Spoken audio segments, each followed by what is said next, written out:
Talking about energy work.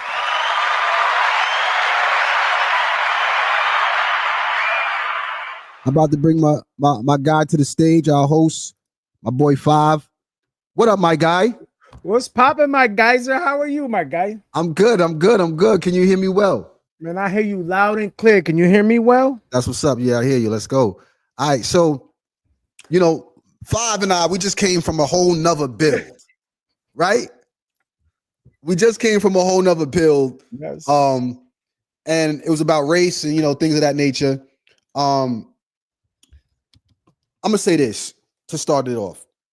I would say since like 2017, 2018, there's been an influx of information, okay, that we've been receiving. The internet's been out for a while, right? But within the last like decade, I can say that it has really turned up something vicious. The amount of information we're exposed to with the inventions of social media, Instagram, YouTube, even this, right? This is information you're getting. Twitter, all the things that we sign on to on a daily basis to get our new. That's aside from what we were already being programmed with and being fed through news media, regular news media over our entire lives, right? Mm-hmm. Our entire lives. So it's no secret that much of people here in the world are in a space where they're overloaded with a lot of information and very little wisdom.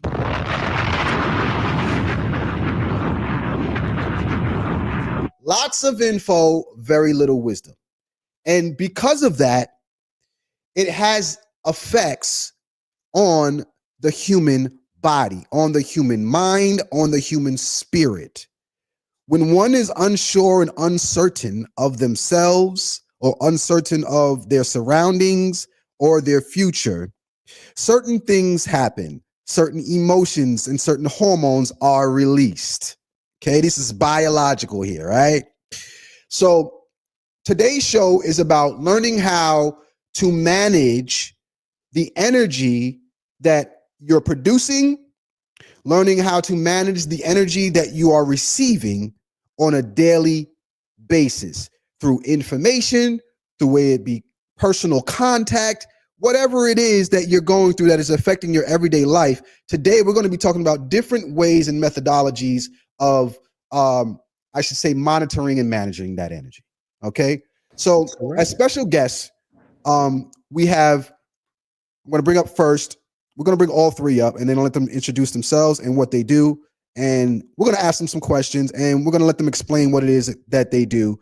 One of the things that I know about energy, just from my experience as family as a Kemetic priest, is that there's a species that walks the planet that intuitively is just connected on all levels when it comes to the conversation of energy, frequency, and vibration. And they are called the divine feminine, okay?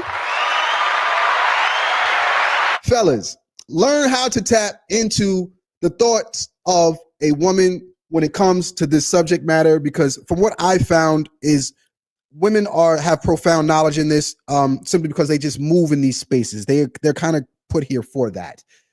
So I want to bring them up and let them talk and help give us some tips, help guide us through these years moving forward and what we've seen through the past on some techniques that we could possibly do and some things that we may not know that how energy actually works out here. So we're going to bring up Riziki, Latifa, and Sai. Make some noise.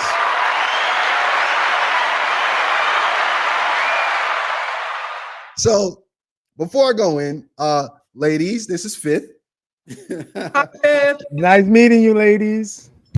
All right. Peace. That's my brother from another mother.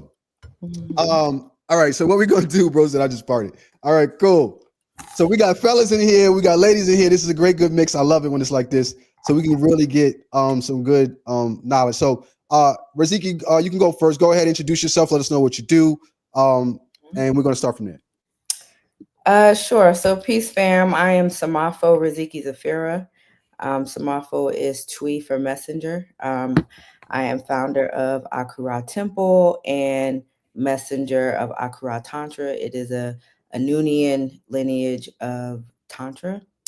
And I also have a for-profit company, the Vision Catalyst, where I blend my energy work, my medicine work with business development and leadership development as well.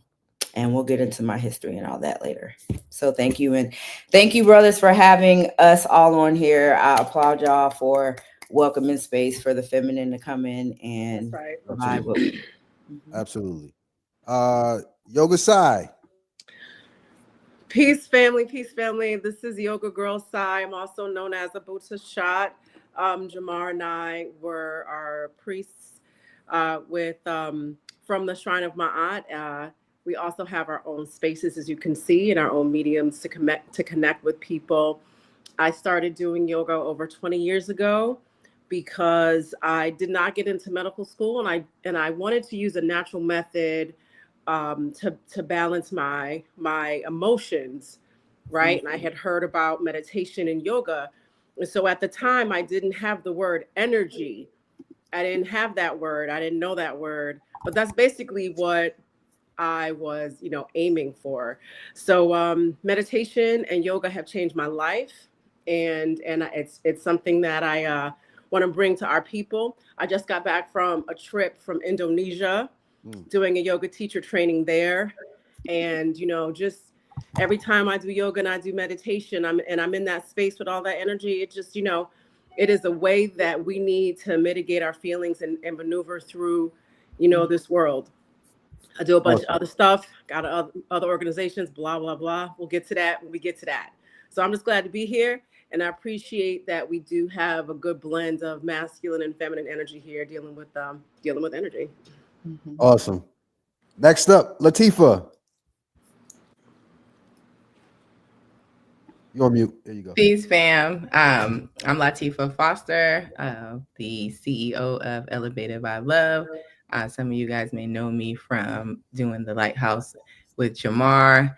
I'm a Reiki master. I'm also a part of Akura Temple with Riziki. Yes, we are just here to help enlighten people about how to master your energy, because energy is all around us. It's something that everybody has to deal with, especially in this age of information where they're always feeding you energy, grabbing things that are going to pull at your energy in some type of way. We want to help people to be able to, use some tools that they can use every day and not always have to go to somebody else, so that they can learn how to control themselves and not get caught up in the different things that are going on. So excited to be here and share what I've learned in this 8-year journey that I've been on, as far as like mastering my own energy. Awesome. Thank you. So many questions. Okay, so all right. So ladies, first thing I want to ask is, like, with so much going on, and these are the things that I'm going to ask my personal subjective questions. What does your morning routine look like? Like, first thing, like the first thing you do in the morning is probably the most important thing, right? Besides like washing your butt, right? That's probably the most important, right? But what is the morning routine? What should it look like to start off a good balanced day energetically? And I want to hear from each of you, according to your practices, what you do. We'll start with Yoga Girl Sai. Okay, this is a great question. I get this question often, and I can tell you the components to a morning routine, not necessarily a complete order. Excuse me. And the reason why there's no exact order is because, number one, it's personal to you. And number two, it's based on just your energetic movement. Okay. So I have a lot of yoga mats. And I've practiced on these mats doing different things. I have different relationships with these mats. So I have a thin mat. It's my favorite mat. Where is it? I'll show it. Let me show you my mat. Sure. I love this mat. This mat right here this is my mat, y'all. I love this mat. It's a thin mat, as you can see. That mat is not a beginner's mat. The beginner's mats at TJ Maxx for $10 are thick and smushy. Right. Right? It gives you this buffer. And it's what a beginner needs. But when you've been practicing for over 20 years, you get close to the ground as you possibly can, because that's as close to reality as you can get, right? Boom. So that mat is drying off from a previous class. And then I bring it upstairs at night and I lay it down right below my bed. So my morning routine consists of me getting up, go to the bathroom, do whatever, come back, and I sit on my mat. I sit on my mat with my legs crossed and my back straight. And in the morning, sometimes that's a little difficult, but it wakes your body up.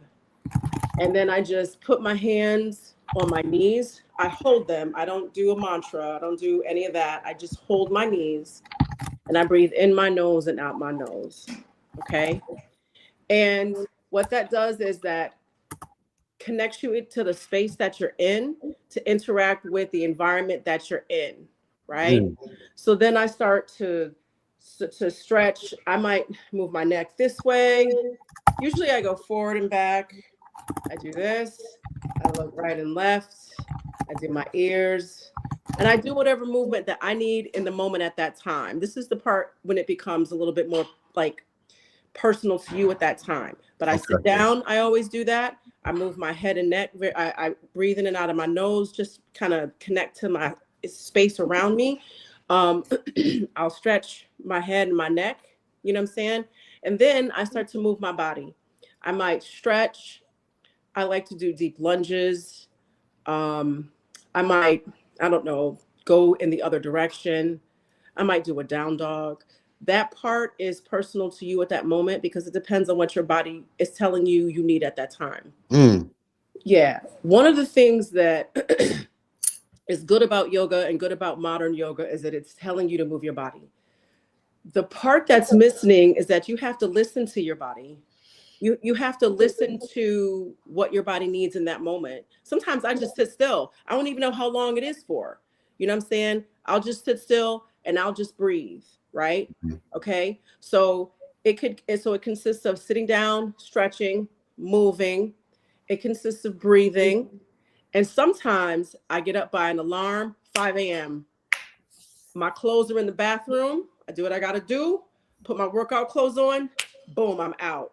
And I go take a yoga class and I have like 30 minutes to get to class, or I have a training session and I have this artificial awakening, right? With the lights and the alarm, shower, put your clothes on, go work out, get in your car and drive. Right. So I also have that as a part of my morning routine too. And it just depends on what I'm doing.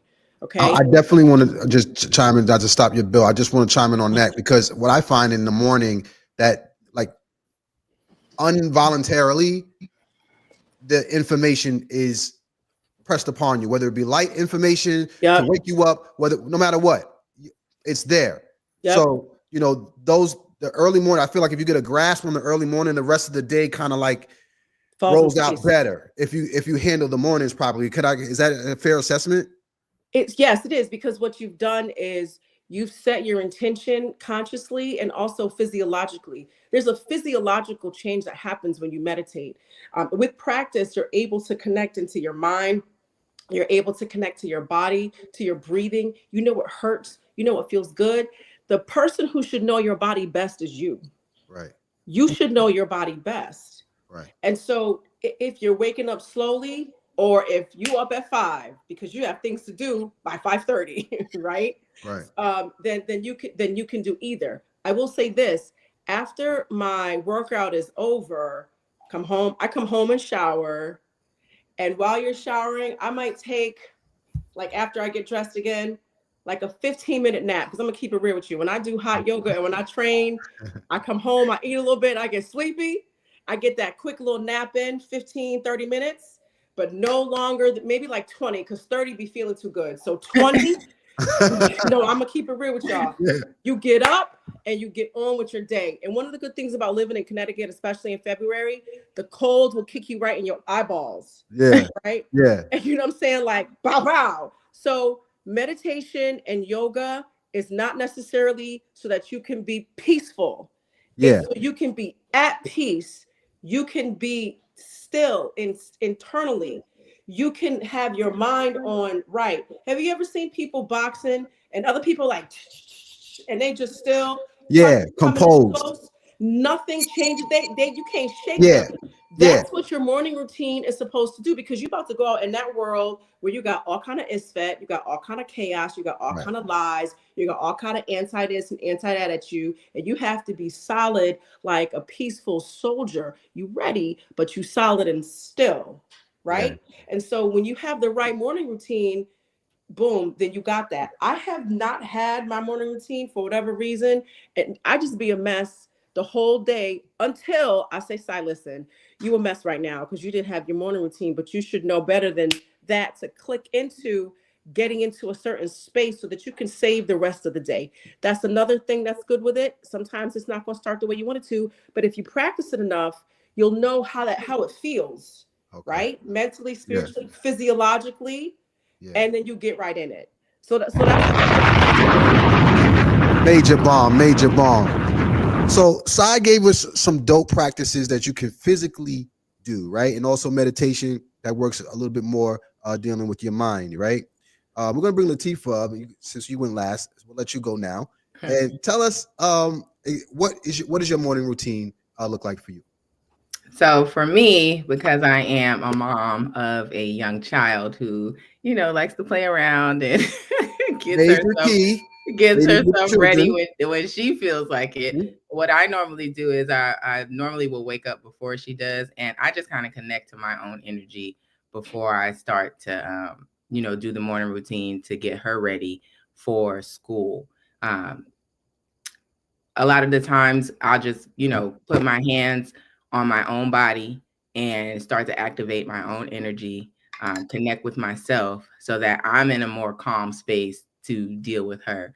Because it doesn't matter what time I get up. It seems like we're always just gonna be running late. It's like you get up say. at 7, you can get up at 7:30. It's just like it's Right. always a rush for me to get out of the house with her. So I try to get myself in a mental space so that I'm not projecting onto her or, rushing her or, being angry because she's taking her time or eating slow or whatever it is that she's doing that could possibly kind of get me off a kilter. I try to connect to myself. I do connect to my ancestors and my angels and my spirit guides, and I thank them for watching over me.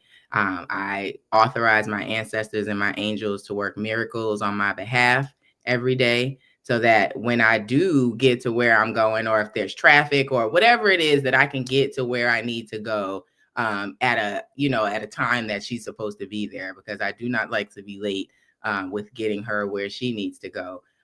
So really just kind of getting myself into a mental space, especially when you have children. It's more so about controlling yourself, because that helps the child to be able to then be in control of themselves and help you in helping them to get where they need to go. Usually after I drop her off, I usually come home and then I can kind of get my day started, because then that's my time, and it's allowing for me to be able to do whatever it is that I need to do, whether it's, making sure that I connect to people on Instagram or Facebook so that I'm, putting my business out there, or even just doing more energy work for myself, because I had been slacking in that area. So I definitely have been getting back more into doing my codes. There's energy codes that you can do that helps connect you to, the frequency of the universe. If I have anything going on specifically, I'll specifically work on those particular things. I try to make sure that I clear my chakras and stay in a high vibrational space so that I'm, at the best for whatever it is that I need to do for the day. So it's really just about connecting and making sure that I'm in alignment so that I can get whatever messages I need to get, so that it can propel me to do whatever it is that I need to do for the day. I try to not get caught up in that whole scrolling thing or even really getting into my phone before I drop her off, because I know that that's going to throw my energy all the way off. So I try to keep myself in a bubble of my own energy and my child's energy Mhm. until I'm kind of free to do my own thing within my day. I think one of the biggest takeaways I took from here was the self activation. She said, "I put my hand." Like, talk about the hands a little minute. You said you put your hands on your stomach. Talk about that a Yes. little bit. Well, you can put them all over Yeah. your body. Well, there's a Reiki practice, a comedic Reiki practice as well, where you are activating your own chakras, where you're connecting with your crown, you're connecting with your first eye, your throat, your heart, your solar plexus, your sacral, and also your root chakra, so that you can be in alignment, so that you're able to get into your own energy. And this doesn't necessarily mean that you have to be a Reiki practitioner to be able to do this, because we're all energetic beings. We Right. all have energy within us. If you rub your hands together, and you pull them apart, you're going to feel an energetic and a magnetic connection. You can put your hands on yourself to activate yourself. You do not have to have any particular, modality that you're involved in to really get the energy moving within yourself. So that's going to be a good practice for people to really kind of ground into the energy that is them, and really connect to themselves before they get up and start to deal with other people. Because once you start to deal with other people, then your energy can shift. So you really Right. want to be in tune, like Sai said, you really want to be in tune with yourself before you even get out into the world, or you're dealing with other people, or you're allowing this other energy to influence you, because it can throw your day off. And then once you're driving in the car, depending on where you're from, like driving can be a little bit stressful. So it's like you really want to just be centered and more so in your higher self before you get out there on the road, because like everything kind of will bring you into like this 3D space if you allow it to. Right. So I work on maintaining like a higher vibration, so that I'm not getting irritated by people on the road, so that I'm not, having to be off my square when I'm reading something, or maybe I don't like something that I'm seeing on my timeline. I just want to be able to stay in a space to where other people's energy is not affecting me. So Makes sense. that's my main goal and focus, is just to center myself and ground myself in my own energy before I'm connecting with other people. Yep. Awesome. Yes. Next up, Riziki. What is that morning? Before we do, let's drop the bomb on that real quick. She dropped some gems.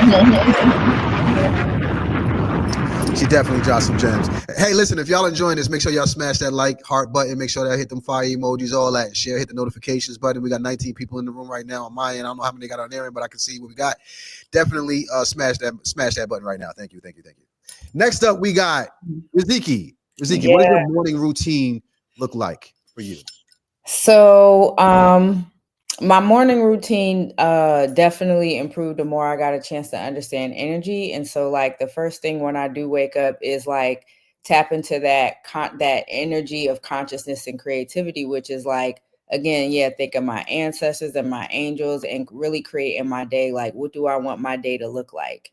What do I want to experience during the day? So I really spend time just being in my own energy and in envisioning the day that I would like to have, the feelings, the emotions. And so I really base my practice, again, like I said, on how I understand energy. And how I work is like I'm kind of all about formulas. So when I understand energy in the essence of prana or chi or ashe or sekhem, I, for example, may incorporate like certain breathing techniques, just elemental breathing techniques, because that's my understanding of prana, and understanding how if I'm lacking drive or motivation, or I may feel feelings of depression or sadness or whatever, just the breathing, right? Tapping into that. And then on another level, the way I understand chi is sending certain energy or breath intentionally to the different organs in my body, because I understand those organs are connected to emotions.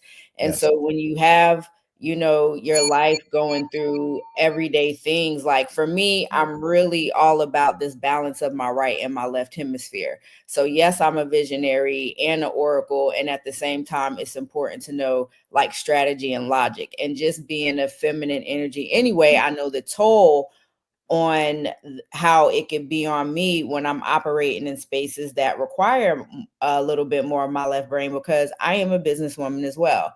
And so like the feelings of anger, frustration, I really love qigong and tai chi. I'm more of a qigong person, both movement qigong and just still qigong, right? Because it's really all about moving the energy, and the body does help, especially as a feminine energy. But even as a masculine energy, there's movement in the body that's necessary, like Sis Sa said, like the physiological responses, right? The chemicals that it Right. produces, to calm you or to activate you. Right. And then like deals with Ashe or Sekim. So yeah, I do my comedic Reiki practice, balancing my left and right brain, releasing energy from my shoulders, my hips, my lungs, and all the things. And then sometimes just spending time with who I would call like my Orishas or my Netru, because that's a part of our energy body as well. It's a part of our energetic intelligence that makes us feel and act and think the way that we do. And so just depending on how I feel, like both of my sisters said, like whatever my body or what my consciousness or my higher self says I need to do that day, that's what I do. And sometimes it's just straight up working out and stretching, right? Because sometimes for me, I like that workout, like physical energy to release things, but then it also does something to my body where it just gives me in a calm state. And then also, I'm getting up there, I'm trying to keep it right, keep it tight. So, the lift, all that is necessary. So it just depends on how I feel that day. Copy. Great information. I already knew it was going to be great information, but this is great information. Okay, so, yo, Fifth, you want to talk about your day? What's your morning look like, bro? Oh, wait, let me add one more thing. Ceremonial cacao. If y'all are not up on that, honey, because that ceremonial cacao be opening the heart chakra. It has a lot of effects, makes you super euphoric. And let me tell y'all something, as a tantrika, when you are able to transmute that sensual creative energy into your day, and again, that cacao. So there are certain sacraments that I use between like cacao or even rape. I just blew some before our session today, but sometimes I'll do that in the morning as well to help me tap in even further, because again, connecting to the elements is an energy in itself. So I just wanted to add that out there as well. Okay, thank you. Yeah, so even like, your morning coffee, whatever it is you do, that could be done ritualistically too. What's your routine look like, Fifth? Before I get into mine. Wait, before we can I ask a question? Sure, go for Where it. Can you elaborate for those of us like me who don't know what you were just talking about? The cacao. Can you? Oh, absolutely. So I love this question. Okay, so plant medicine. So there's different medicine kingdoms, and today we're talking about energy. So energy is a medicine. It is its own kingdom. So you have like the animal kingdom, fungi, and then also plants. So for thousands of years, plants and herbs have been used for different effects, not only medicinally, but spiritually as well, because everything physical has an energetic intelligence. And that intelligence has a system that has a function to help you mind, body, and spirit. So ceremonial cacao is from cacao pods that is indigenous to South America. And how it's grown and harvested is by families who are tight knit. This is through generations and generations of culture and tradition. And so it is custom that the men grow it, right? Grow it and harvest it, and then the women process it. But the process is not including like how chocolate is made. The process is singing over it, praying over it. They're making it with their hands, and only women can touch it, right? So we have like direct relationships with farmers, and we get these, sacraments from them, and we spread it within our temple network and in our ceremony. And so a lot of these sacraments that are indigenous to this land are, again, not only medicinal, but it's spiritual as well. And so on the site, there's a sacrament quick guide, but you could just look up ceremonial cacao and understand the Mayan tradition, the families and cultures in Guatemala and South America overall. But it is definitely a beautiful sacrament that was also originally used to have during tough conversations. So when tribes were beefing or families were beefing, or a couple or friends, we go and sit down, we go and drink this cacao because we understand scientifically how it opens the vessels and increases blood flow, which also is symbolic of love energy permeating, because our heart is the most energetic and magnetic part of our body. It has its own electromagnetic field. So when we're drinking this cacao and it's amplifying not only the physical part, but remember that physical part is amplifying because the energetic part is happening. It creates an effect on top of all the neurochemicals that happen. So if you beefing with somebody, drink a cacao, like the conversation isn't going to be as amped up, right, as usual. And so we utilize this sacrament in our ceremony, like prior to more deeper medicines, or just to really have a lot of good emotional release and communion. So the plant thing is what really strikes my interest. Like I'm big on science. You know what I'm saying? So like Yeah. I'll be liking to narrow down, okay, this is what's in this plant and this is what it does to the body. So like, putting like the herb thing really always intrigued me. Um my mother, even as a Christian, was big on that verse. Like the herbs are healing for the land and stuff like that. Like she taught me that even as a Christian, that you get your healing from plants. You know what I'm saying? Are there any plants that either three of you highly recommend that you should have in your diet on like a daily basis to stay in that space of good energy? Just or like, you know what I mean? I have one. Oh, go ahead, Latifa. Go ahead. You were mid breath, girl. Go ahead. Go ahead. Or you could I was gonna say it kind of depends on what effect you're looking for. So really it's gonna be whatever it is that you are particularly needing. Because you can tap into sarsaparilla, burdock root for your iron, blood circulation. So there's so many different, there's like a wide variety of different things that you can use, but it's really going to be depending upon what it is that your body needs, that is going to tell you like what particular herbs are going to be something regular that you should be tapping into. Any root chakra herbs, and anybody can Google this. We got Chat GPT now. You can always look up root chakra herbs, because that's going to help to just ground you into the energy of you being in your own body. And that helps us to be able to connect more with ourselves. And then, moving up each particular chakra, there's different things that are going to be beneficial for each particular one. So Can I add something to what Latifa said? Oh, I'm sorry. I don't want to cut you off. Sorry. Sure. No, go Well, ahead. okay, so we talking about science, right? Because I feel you, masculine energy, masculine and feminine. So for instance, I'm gonna break down cacao a little and then talk a little bit about what Latifa was talking about as far as root herbs and all the things. And Okay. I like homework. This is interactive. So if you look Yes. up things like flavonoids that help with your cardiovascular health, if you look up things like theobromine and tryptophan, that's natural mood enhancers. If you look up things like magnesium and iron, how that helps with energy boosting, and certain other minerals like zinc, that helps with muscular function, right? So now when we talk about root chakra herbs, you can deal with anything that help with your adrenal glands. And this is another thing too. We talk a lot about energy, and though learn the scientific correlation. So when we know about root chakra, the root is connected to our adrenal glands, which produces chemicals that respond to our fight or flight system. Yes. So when you are able to look up these things and say, okay, if I know my root chakra is there with my adrenals, well, what herbs, deal with my adrenals? If I know that my sacral is dealing with my reproductive, boom, my solar, my digestive system, my heart,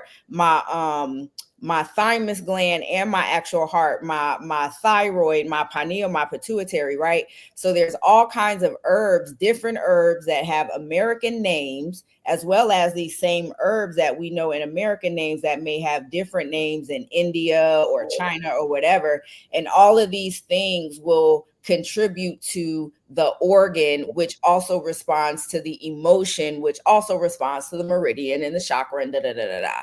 So, like sis I said, like we should really be knowing our bodies. Like we should know our bodies the best. So even if we need help or extra information from a doctor or someone, we at least are able to have a understanding of what they're talking about. So there's definitely science to all this. And again, I appreciate y'all for asking that question. Good question. Awesome. On the screen, I just got a list of some herbs that she was just talking about. You guys can screenshot this, look them up for yourselves. You know, um, for those who do take herbs, right? How do you test what herbs are good for you and what are not? Do you just go ahead and take it? Like, is there a procedure or methodology to figuring out what you should be taking? Because it's much like going to a doctor and receiving medication, right? That's kind of where they got it from. How do you figure out what's good for you and not? Because there are allergic reactions that people can have too in modern day. So, is there a methodology to this, or is this you got to kind of like wing it? Like, what is it? So I want to answer this question. When I first started using herbs, I had not one thought process of any contraindications. Okay. Which is not necessarily safe. And I don't do that now. But when I first started using herbs, that's what I was doing. And I've always been one to try to go the natural way, even before I heard the word Kemet, even before I, was aware of the things that I was seeking. I was still seeking and living and trying to live this type of a lifestyle, right? So I had asthma, and I was like, I can't be the first person to ever have asthma. I can't be the first person to ever have allergies. I can't be the first person to ever have XYZ, right? We have ancestors that predate every single human being on this planet. Well, what did they do? Because if you have a sense of self from day one, which I have had, because I always knew Jesus was Black, the first people on the planet were African, and Santa Claus ain't real. If you know Jesus is Black and you know Santa Claus ain't real, then you don't have a white savior complex. So subconsciously, hold on. You can't just like skim over that. You can't. We're not finna do that. We're not finna do that. Now you see what I be talking about when you be trying to do that. Hold on. So notice, like, the ability to receive information is the subject matter here, right? Because if you don't have these complexes, when you hear this stuff, it doesn't scare you, right? Automatically, you see some people in the feed is scared. They're scary. They're dangerous, right? It can scare you, and I get it because you're being introduced to something new and you're told to ingest this, right? Where does that thought process come from? Please expound on that just a little bit. My mama and my daddy. Come on, man. They told me this so early on in my life that I don't remember them telling me this. So as far as my subconscious is aware, I've always known this. So my parents were always very, you need to face reality type of parents, not the way you speak to a 50-year-old or a 40-year-old or, you know what I'm saying? Age appropriate, but you have to look at life for what it is. Okay. So when you already have that, you're not here to save me mentality, I have to figure this out myself, and it's figure outable because it's been done and your ancestors did it first. Yeah. I'm gonna use this quick example, then I'm gonna answer the question. If name somebody who's really tall, and Kevin Garnett, he's what, 7 feet tall? Alonzo Mourning was 6'11". Let's just say 7 feet because it's easy math. And let's say he has a baby with Lisa Leslie, who's 6'5".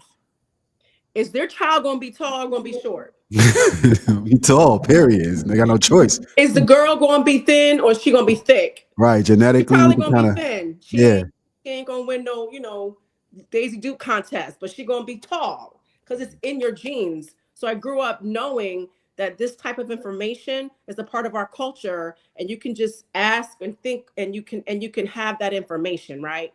So one of the things that I wanted was to just kind of like mellow out, or like find something that would give me what I needed. And I came across yerba mate. And yerba mate is like, to be general, when you need a pick-me-up, have some yerba mate. When you need to settle down, have some yerba mate. And I'm like, how is that? That doesn't make any sense. Either you do this or you do that. But I also didn't really truly have a concept of my eye, where you balance out the scales. Yeah. So if your body is a little like this, yerba mate will bring you here. If your body's like that, yerba mate will bring you here. I ain't believe it. I don't believe you, yerba mate. It don't make no sense. No, for real. I'm just keeping it real with you. I had to be in my early 20s. No, mid 20s. Yeah, whatever. Mid 20s. Something. I had graduated from college, so mid 20s. And prove it. So Yeah. I had me some yerba mate. I was like, okay, I like how I feel. You feel balanced. I didn't have that word. Can You you feel spell that? Your mate for those who never Yep, heard before? here. YER. Can everybody see my chats? Can you see this? Oh, he joined the If you chat. put it in the chat, they can see it. Can oh,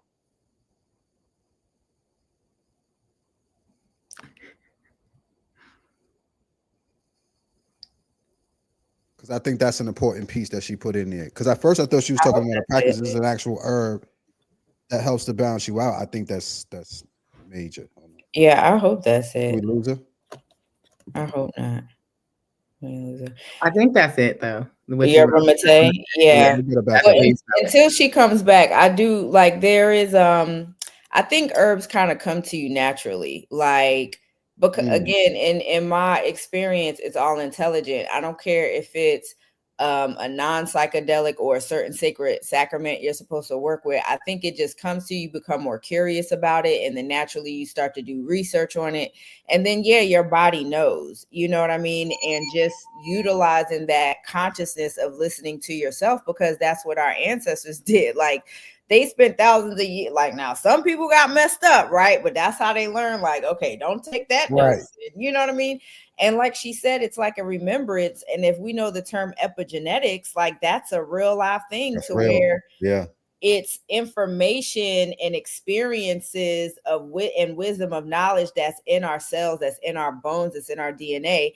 And so when we resonate with things, that's that thing, that's that remembrance. And so yeah, all of the herbs that I incorporate is because I feel like we were called to each other, and it is something intrinsic, right? That it's like a knowing, and at the same time you do your research and test it out. So it's a little bit of both. And then the last thing I'll say is when I was in Ghana, I was studying with the Akan tribe out there, and they were saying how like no matter if it's just straight medicinal or psychedelic, they do readings before matching people with herbs, right? And so when I was heavily into sidereal, and I still am into sidereal astrology, but even looking at like an energetic imprint that someone was born here with, right? Or even now as an energy practitioner, you are learning what to prescribe based on the imbalance. So kind of like how she described yerba mate, there's this thing where however its intelligence is, it goes in the body and say, this is not right. Let me balance this out. So in a lot of traditions, or even just some of our gifts, we're able to pair people with certain herbs based on their frequency.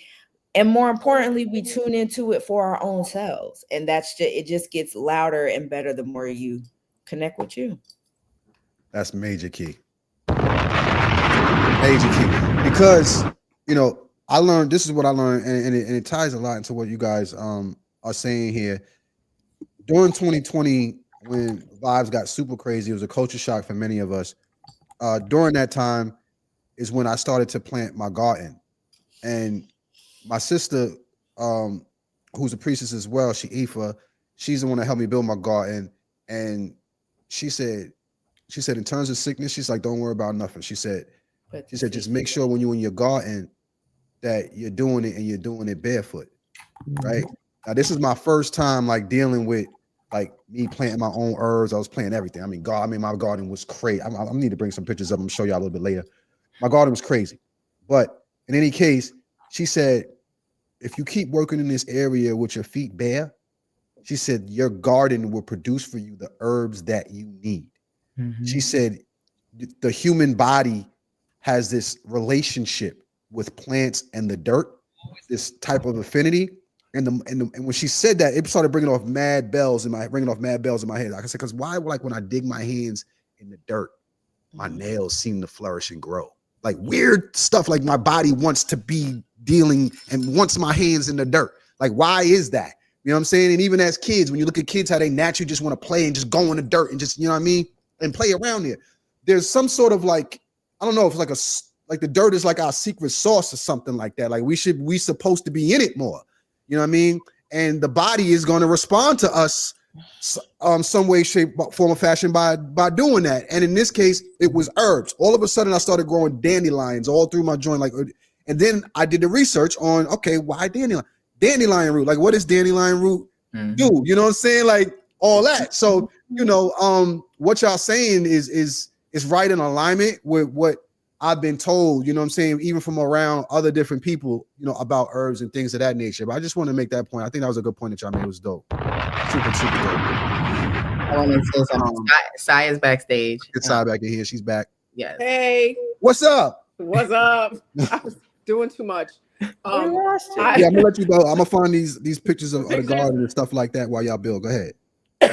So I was listening to what you guys were saying, and yes, there is an intelligence in the herbs, and of course, because they're older than human beings, they were here before us. So you were here before the African, then you got some knowledge, okay? Right. And so, you know, when I had the yerba mate, I was like, this is everything.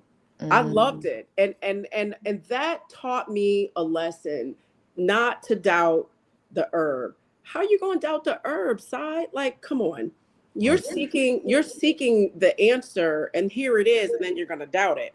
I've never doubted herbs since I had the yerba mate, and it quietly and subconsciously introduced the concept of balancing out, right? Which of course later on we understand as ma'at.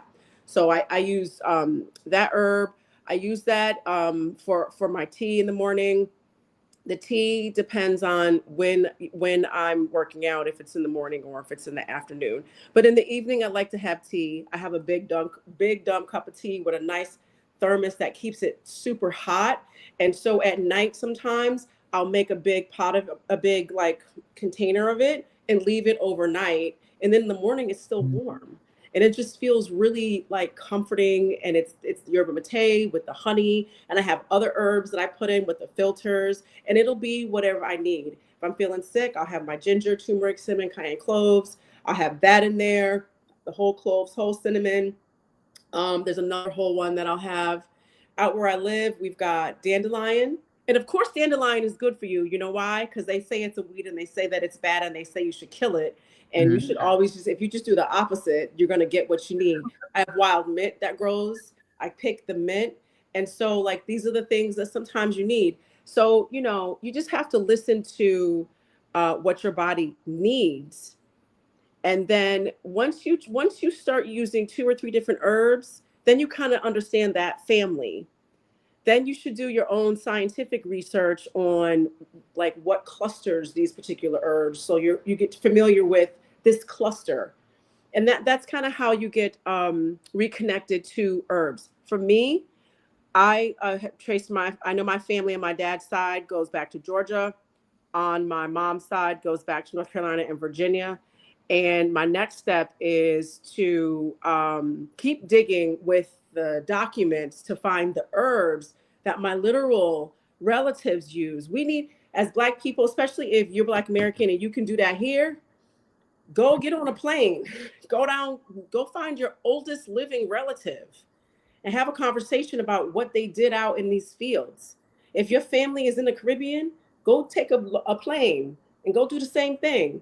You know, because that is going to be more directly related to what you need in your own body, because that's where you're from, like genetically. You know what I'm saying? So anyway, so yerba mate is something that's good to have in stock.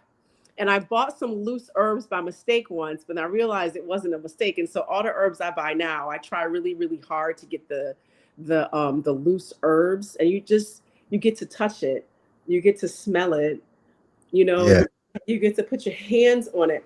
And one last thing, having fun barefoot in the garden. I remember when Jamar was growing his garden.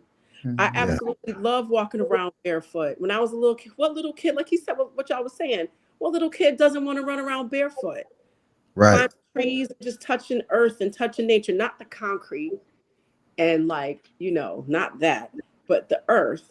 So yeah, so for me, yerba mate, valerian root is good if you have some anxiety or just to kind of balance you out. Look at that eggplant. Look at that. I don't know why, but those were growing crazy in my yard. You know what I'm saying? That's beautiful. You know what I When, mean? when my father passed, and it was my cousin aunt and father died right in a row. Man, that valerian root that I hadn't used for, like, I didn't need it, but then I needed it. Licorice root, I needed it. The yerba mate again, I needed it. Mint, I needed that. And so what you need changes, but it's always there for you. So one of the people in the chat said link. So I'm trying to figure out Vovo Ranch. Let us know specifically what link you're looking for, because we definitely want to. Nah, We're I here to think he help. wants to come on the panel. I think Oh, he's really? asking for the link. Yeah, so I'm about to respond to him right now. Tell him that we're on your. I'm sorry, I don't mean to be rude.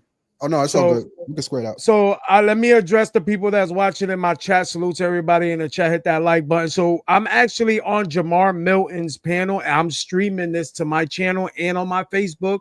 So some of you guys asking for the link, and that's why you're gonna notice that you're gonna see chats on the screen that is not in my thread. So if you want to go over, if you want, you can show the stream your actual channel so you can see what it looks like. Yeah, and It's if any of called you guys Jamar like, Milton. if you Yeah. have questions, right? There's two ways you can do this, right? If you want to come on here and ask the question live, as long as it's respectful and everything, we can let you on the panel. If not, you can hit up these individuals. We want to make sure that you get all their information and Instagrams, everything that you need, to contact them and to reach out. Okay, because we have three different perspectives here as well. I advise that you get in touch with all three of them. Because it's no conflict of interest. They're all doing three totally separate things and things that you need. You should have all these in your arsenal. This should be a part of your tool belt for self wellness. Okay. Correct. All right. So I wanted to chime in go for also it. in regards to how I got into the herbs. I was raised Muslim, so my grandmother, she was, into she was a Sunni Muslim, and so they followed, the book How to Eat to Live. That was probably the first introduction into, the proper way of eating. She made sure that, we had, a whole host of herbs in the cabinet. So she was always using, dried herbs when she cooked her food, which give the properties and the physical and metaphysical benefits that come with those. And if anybody wants to look up what the metaphysical properties are of different herbs, I invite you to do that, because there are, spiritual connections that come with these herbs, not just something that is happening with the physical body. So there was always herbs in our cabinet. I know if we wasn't feeling well and we needed to use the restroom, she was trying to give us, or we got sick, it was golden seal, which nobody wanted. But it was definitely something that would get you right, like Sai was saying, as far as, getting the body into balance, because sometimes we can be too acidic. So finding things that are going to bring the acid down in the body and help the body to basically stabilize itself, because the body has its own intelligence. It is here to do whatever it needs to do to, help you to stay here on this planet. And it's already has its own intelligence, so that you can, essentially master your own energy. As long as we're not putting things that are, too wrong into our body, which is why they came up with everything in moderation. We want to make sure that we're allowing our body to be in a state of homeostasis. So it started with my grandmother, and, her having herbs in her cabinet, and always, having tea and different things in the cabinet for us to be able to tap into. Peppermint is going to be a really good herb for people. And most people, they'll drink peppermint tea not knowing what the benefits of it is. But, a lot of the times it's just a good thing to just have and taste, with some honey or some sugar or brown sugar or whatever it is. But she was the first person that introduced me to a lot of it. But when I started on my own personal journey, I did get into Dr. Sebi, and he did have specific herbs that he was using. And so when I went into that journey of, getting into like an alkaline state, there were specific things that he had. And I remember when I first moved down to North Carolina, my mom wound up getting a respiratory infection, and she wanted to go to the hospital. And I was like, oh no, we're not going to the hospital. And I had just gotten to Charlotte. I didn't know nothing about Charlotte, but I made sure that I looked up the places, like the herbal stores that I could get to. And I went and found the 8 herbs that he said, that you should be using in your particular lifestyle. And I went and got all those things.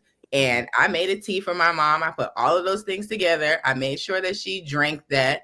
And the next day, she was on the up and up. So I was just like, yes, this is what I'm talking about. I was like, yes, we are going to be our own doctors. We don't need to be running to other people. And it's not to say that going to the doctor is bad, because it's always good to have them do full assessments of you so that you have a place to jumpstart or work from. It's That's always right. good to have a baseline so that you know what your body, yoga girl Sai was talking about, knowing your body, but sometimes you need to know where to start from. So Right. if you get a checkup and they tell you that you have such and such going on, then you want to address whatever it is that they're telling you, because you can start anywhere, but it's always good to have a baseline so that you know what your body actually not needs. So there's certain things that obviously you can do on a daily basis. You always want to make sure that you're keeping your iron up so that your blood is circulating through the body.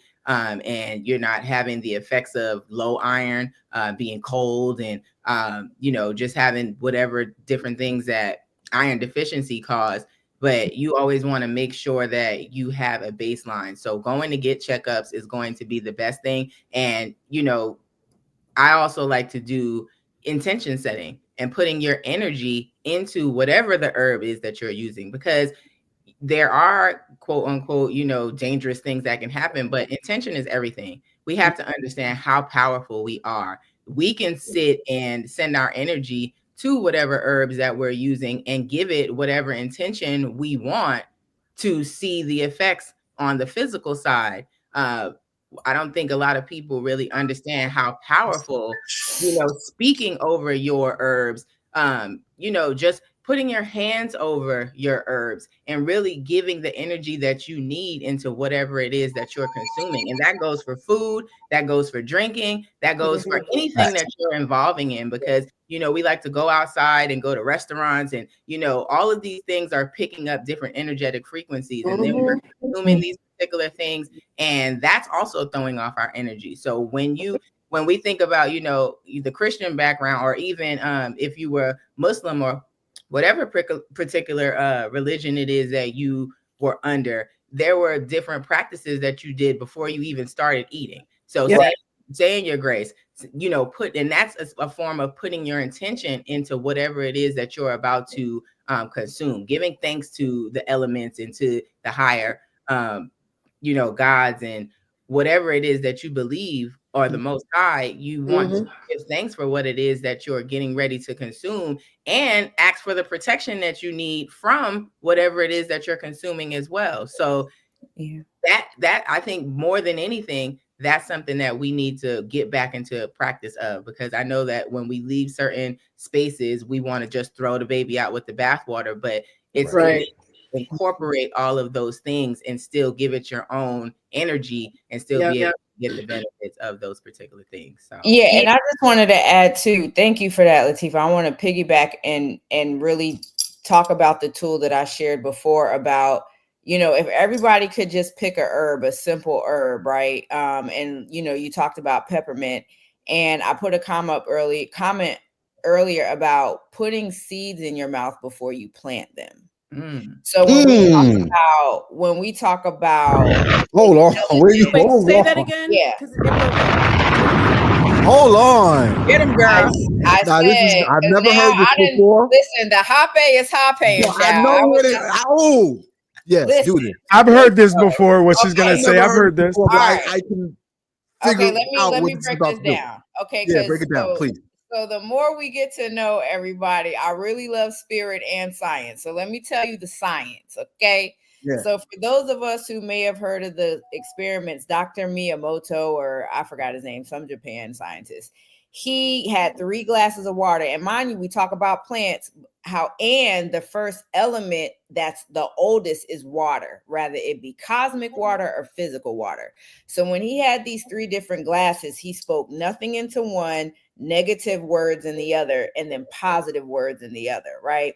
And so you notice that The one he spoke nothing to, the molecular structure, like under the microscope, it looked the same. When he talked to negative, when he looked at the negative molecular structure, it changed into like this really ugly pattern. But then when he looked at the molecular structure of the glass that had the positive affirmations, it was like this beautiful design. So if we're made up of over 70% of water, we're out here putting more prayer over our food than our actual water, which is responsible for a lot of the molecular structure that's in the water in our body. This is blood, this is mucus, this is waste, all the things. Also, taking your water out to the sun and charging your water in the sun, so it gets some of that empowering energy. Now let's go to the seed, right? So your saliva, how do we pass disease from each other? Through mucus, through through blood, through bodily fluids, right? So if our water holds the molecular intelligence of us, so does our saliva. So when we put those seeds in our mouth, the seed is getting that information that's in the molecular structure in the saliva that it's in. So therefore, when we plant the seed in the ground, it's literally going to grow the plant to the corrective formula needs. So you just have this peppermint plant that you planted for yourself, right? And just pick it off and make some tea, or just eat the leaves, because now you're eating something that's specifically made to correct you based on the information, the molecular structure that was given to it, right? So we want to start planting seeds that also has our DNA in it as well. And I want to take it back to the earth that you said before. So mind you, I was a military baby, y'all. So from 0 to 18, I had the vaccines, I had Robitussin, like that was my life. Okay. So I really didn't know about healing herbs until I left the house and really just started venturing on my own. And so from me doing community farming and composting is where I learned a lot of this stuff, which also led to a farm to table catering company. But we'll get into that later. So I'm saying that to say, learning the healing energy of the earth when I'm out there barefoot. I first come out there mad as hell because of my day, but as soon as I take off my shoes, I literally feel the energy draining my body into the earth. You know why? Because the earth also has this beautiful brain network called mycelium. Okay, that, right? So I'm gonna end off with this. There was this burial ritual that I did, right? And when you talk about the earth being nutrient, like you said, Jamar, before, like feeling full, right? I took off all my clothes. I had on my underwear though, right? They buried, like it was a burial ritual to symbolize a lot of things, but my body was buried. My head was out, but my body was buried for like 4 to 6 hours. I was not hungry. I was not cold. I didn't have to use the bathroom. It was like, I can't even explain it. Like, I felt so full. I felt so nourished. My skin was glowing. Like, everybody should just bury yourself in the dirt and just like let it heal you. I mean, I'm about to get emotional. It was beautiful. I'm like, can I find some friends that don't mind digging some graves around here? No. Wait, can I say something? When I was in Indonesia, there was this one place that we went to, and this guy had shown me he was buried in the dirt from the neck down. And I was like, that looks crazy. There's one thing about me, I'm gonna make a conclusion, but I do it in pencil because I know I have nothing on which to base it except a knee-jerk response, but I embrace all of it. So my initial response was, that looked crazy, but I'm gonna go try it. So I went, and he had this rake, and he's just moving the sand. I'm like, that looked like he digging my grave. I'm like, I'm Black. I'm not even supposed to be doing this. This don't even seem right. So he moved the dirt to the side. I got in. And that first little sweep where he put the sand over my body, I was like, this feels so good. I don't think it was the same thing that you had, but the warmth of the sand, it wasn't even, I said, so was this preheated and moist because there was a certain weight to it? And it wasn't, but it felt so good, and time stood still. And I don't know what it was called, but it was amazing. So yeah, there's something about that. It was amazing for sure. I really appreciate that. It's a grounding effect. There's a grounding effect to being like, you think about when you go to the beach and everybody wants to bury that, get buried in the sand. It's like there's a way for you to be able to connect to the energy that is, and the earth has all of the minerals and the nutrients that are in our body. So all we're doing is going back to ourselves, and it allows you to be able to kind of drown out all the other things that are going on, all the noise, all of the other things. And you're really able to connect to yourself because you can't move, can't do nothing. You just got to be with yourself. And that's hypnotic. Did you feel like it was a little hypnotic? Like it was, there was something in it that like, I went from, see, Si, you always doing weird stuff. Why can't you do regular Black people stuff? Who you know in the but this is Black people stuff. And then 2 seconds later, I was like, this is and then your mind is calm, and it was like that.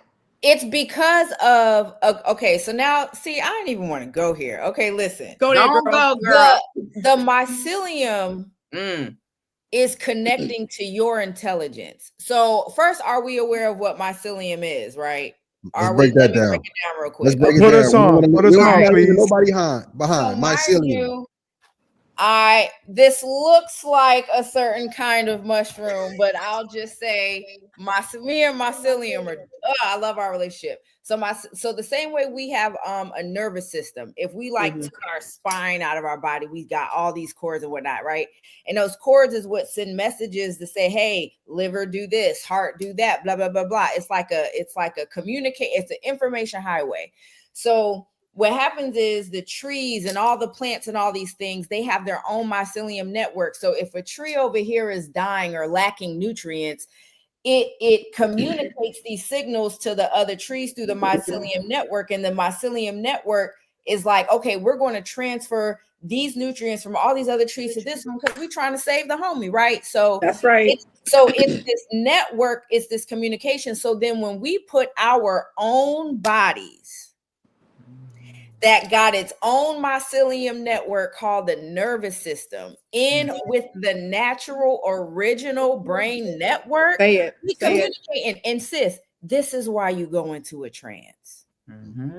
Because you're not only connected to your consciousness in that moment, you're literally connected to the network. So you don't feel hungry, you don't feel you don't have bodily fun, because it's like it don't even exist. She feel like she about to pee. Let me take that away because I got some more information I need to give her. And then it's also getting information from you. Yep, exactly. Man, come on, man. So I'm glad you said this because during this, hold on.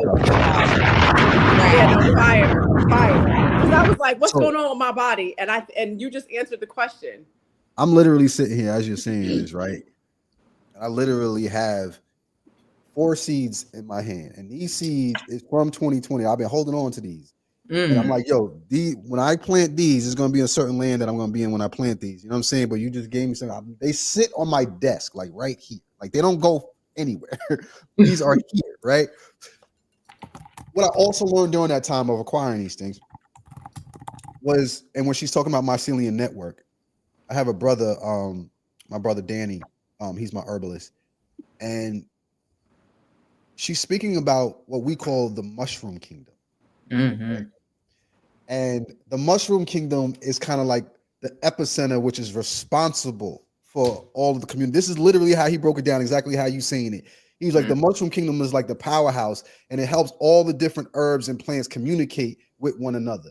He was like, the mushroom kingdom is older and it's way more ancient, and it's what is necessary for all these plants to do what they do because it's an underground system in which they communicate. And the mushrooms is kind of like the little cell towers, essentially. You know what I'm saying?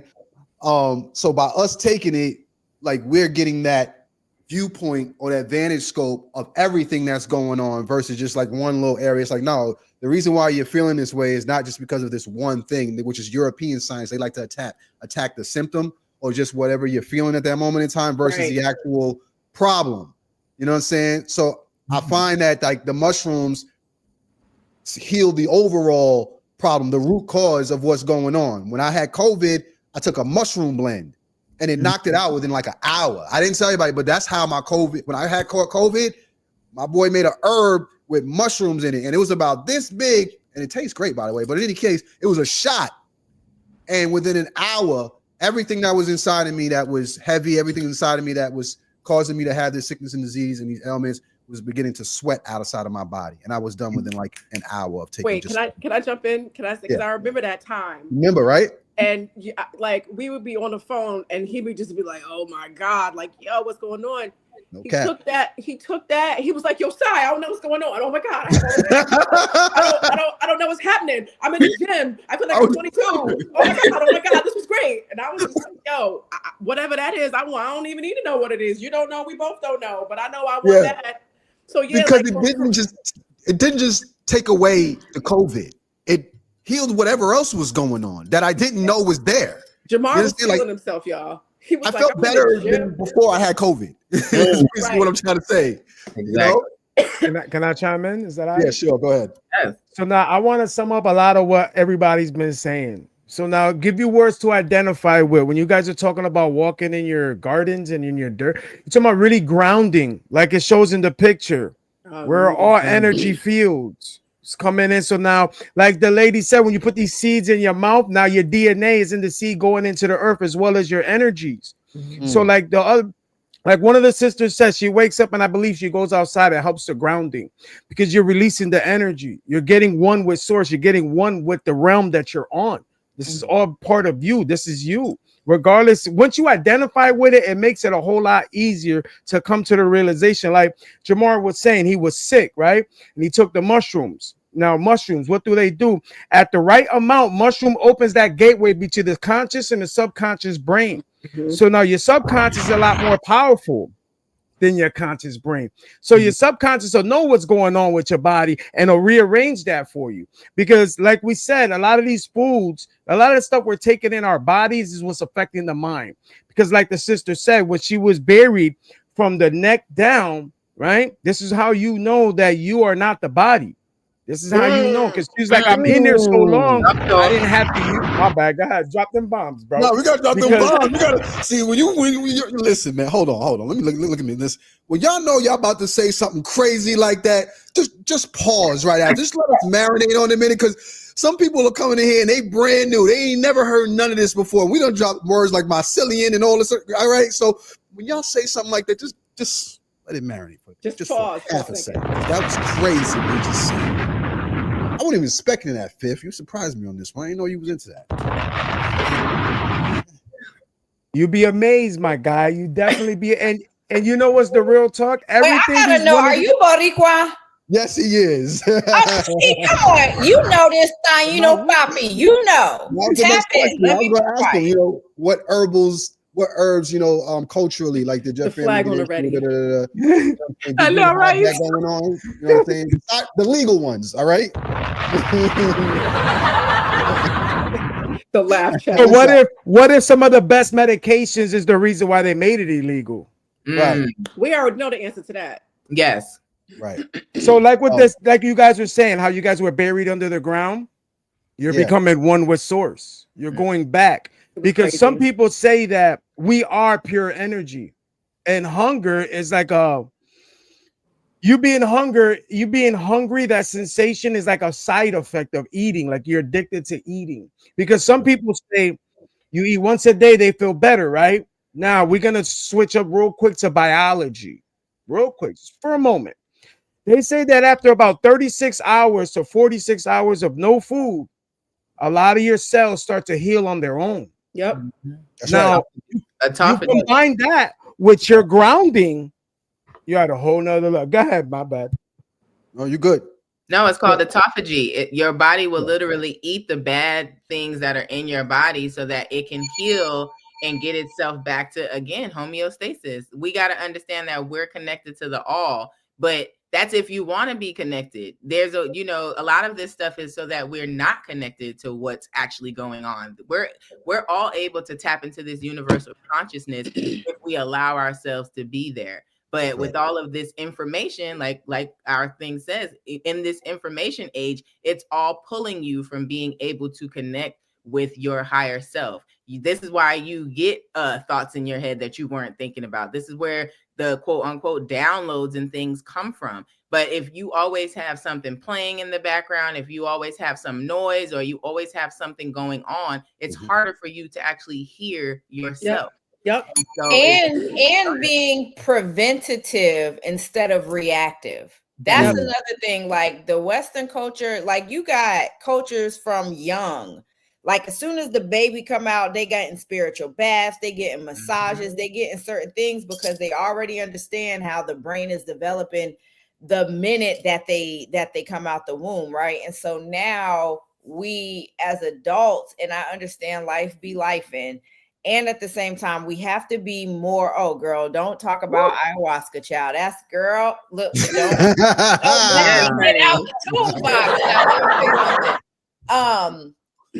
Dang, you made me lose my track of thought. What was I saying? The baby getting rubbed and the brain developing.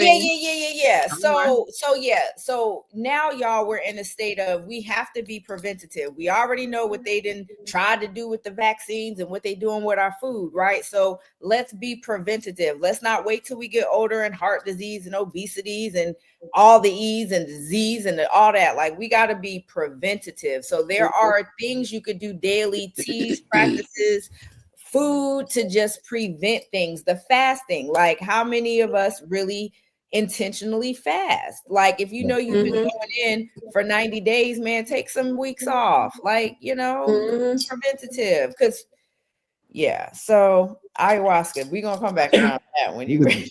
I keep that on, you know what I mean?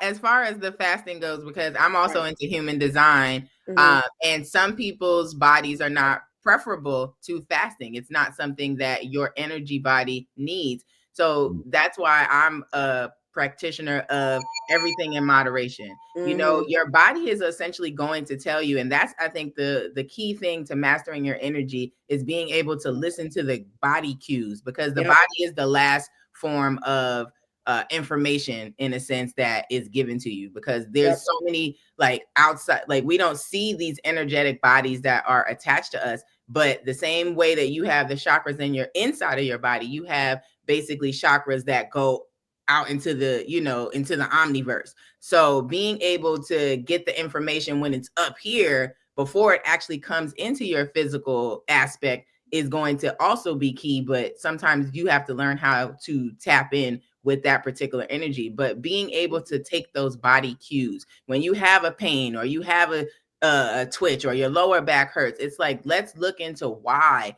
these things are happening. Like Jamar said, about getting into the root cause of what something is, as opposed to dealing with whatever the symptoms are. We have to figure out why it's happening, and your body is giving you these cues so that you can look into it. It's the way that they're getting to you the information that you need. But if you're always ignoring it, or you taking Tylenol, or you want to get on Motrin, and you know you're trying to stop whatever is going on, even when we get colds and flus and different things like that, sometimes it's best to just allow that process to be. My daughter is dealing with eczema, which is something that deals with gut and immune health.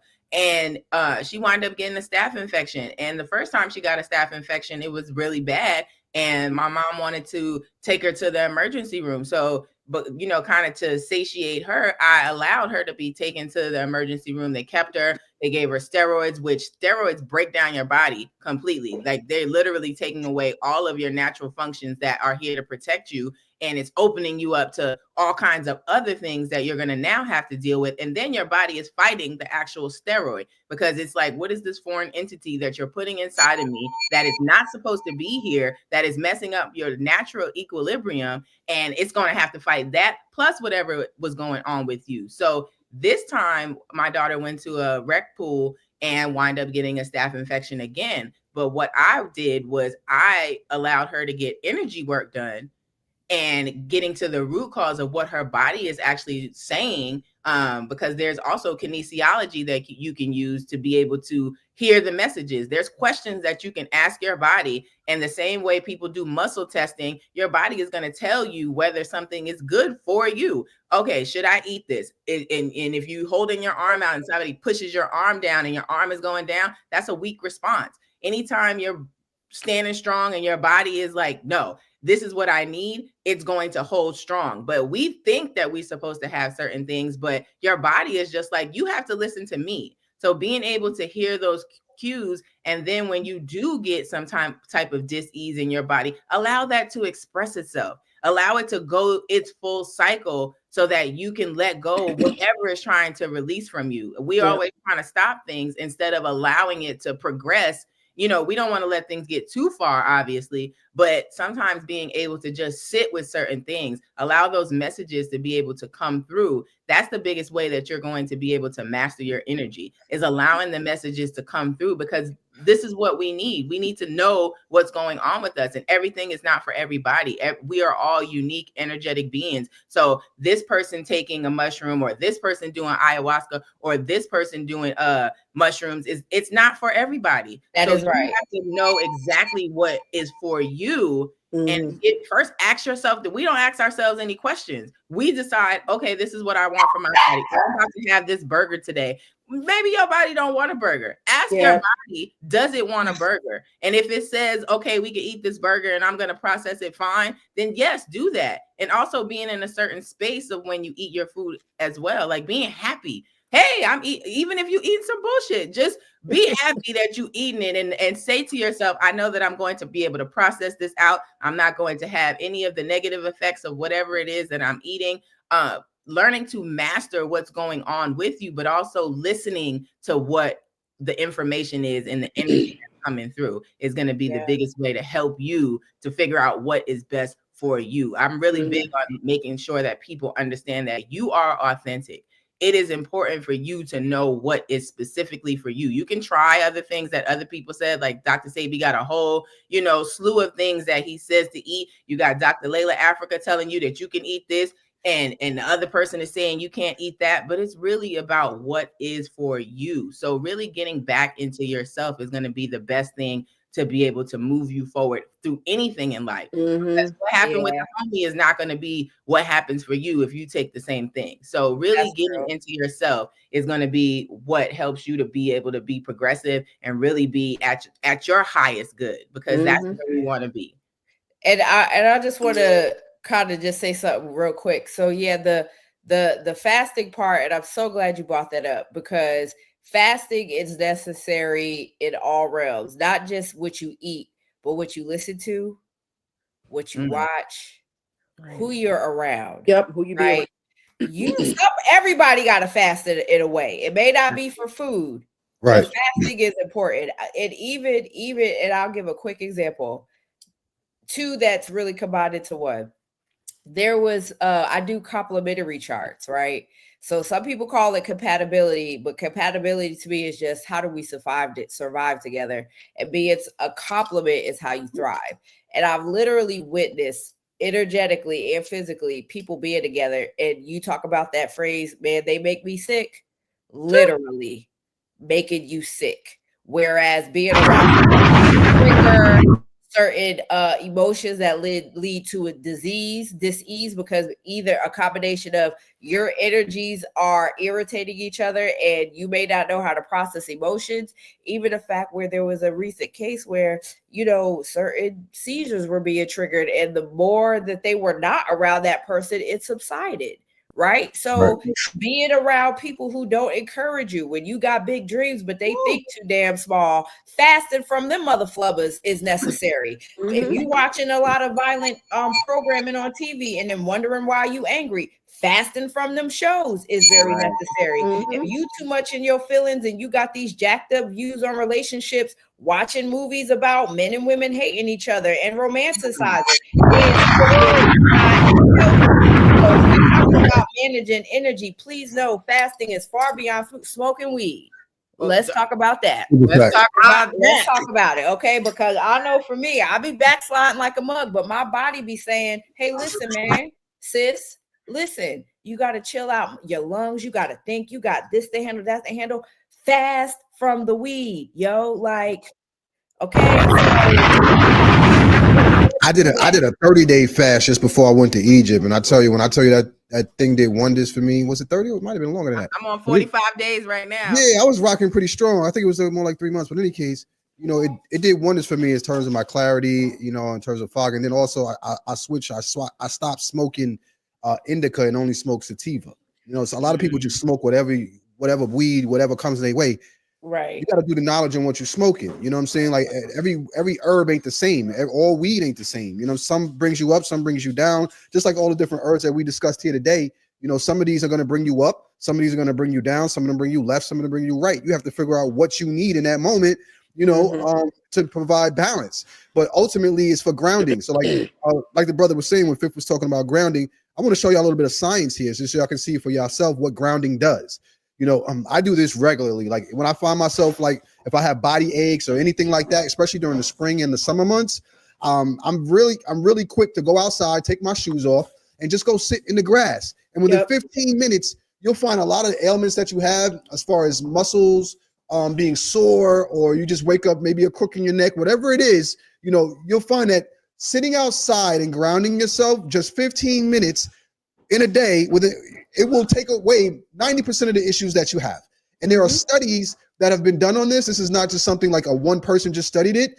If you just Google this, family, and you just type in the benefits of grounding, you will find all sorts of scientific studies that tell you that this is the way to go. It doesn't, and it doesn't matter what it is. Like they're creating all these different products around it, now, but they have studies, as you can see here, that have been done on grounding from real scientists. So it's not just a spiritual thing that we're saying here. This is not spookism. This is for real, and it's scientifically proven that these are the things that you want to do. Like as you see here, somebody in the feature says, "I like indica." Yeah. So depending upon your nature, right? Let's say if you're a person who tends to be high in anxiety, what I'm saying, you're gonna want indica. You're gonna want something that's going to calm you.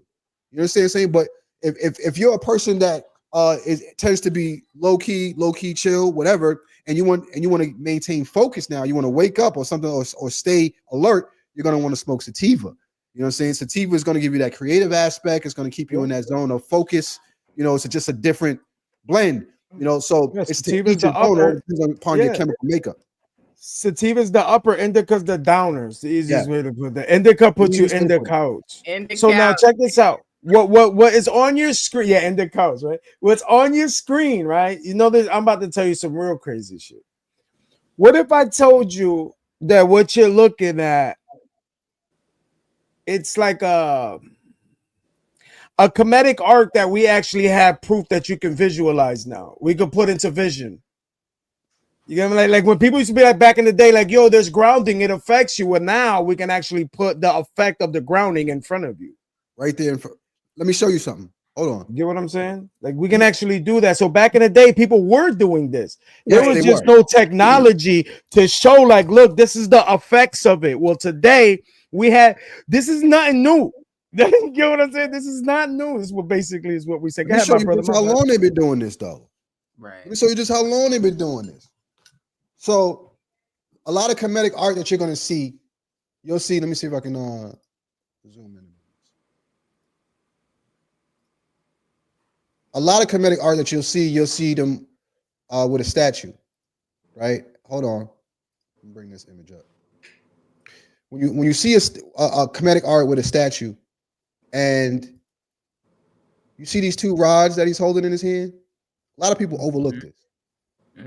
These two rods are for one purpose only. That's for grounding purposes.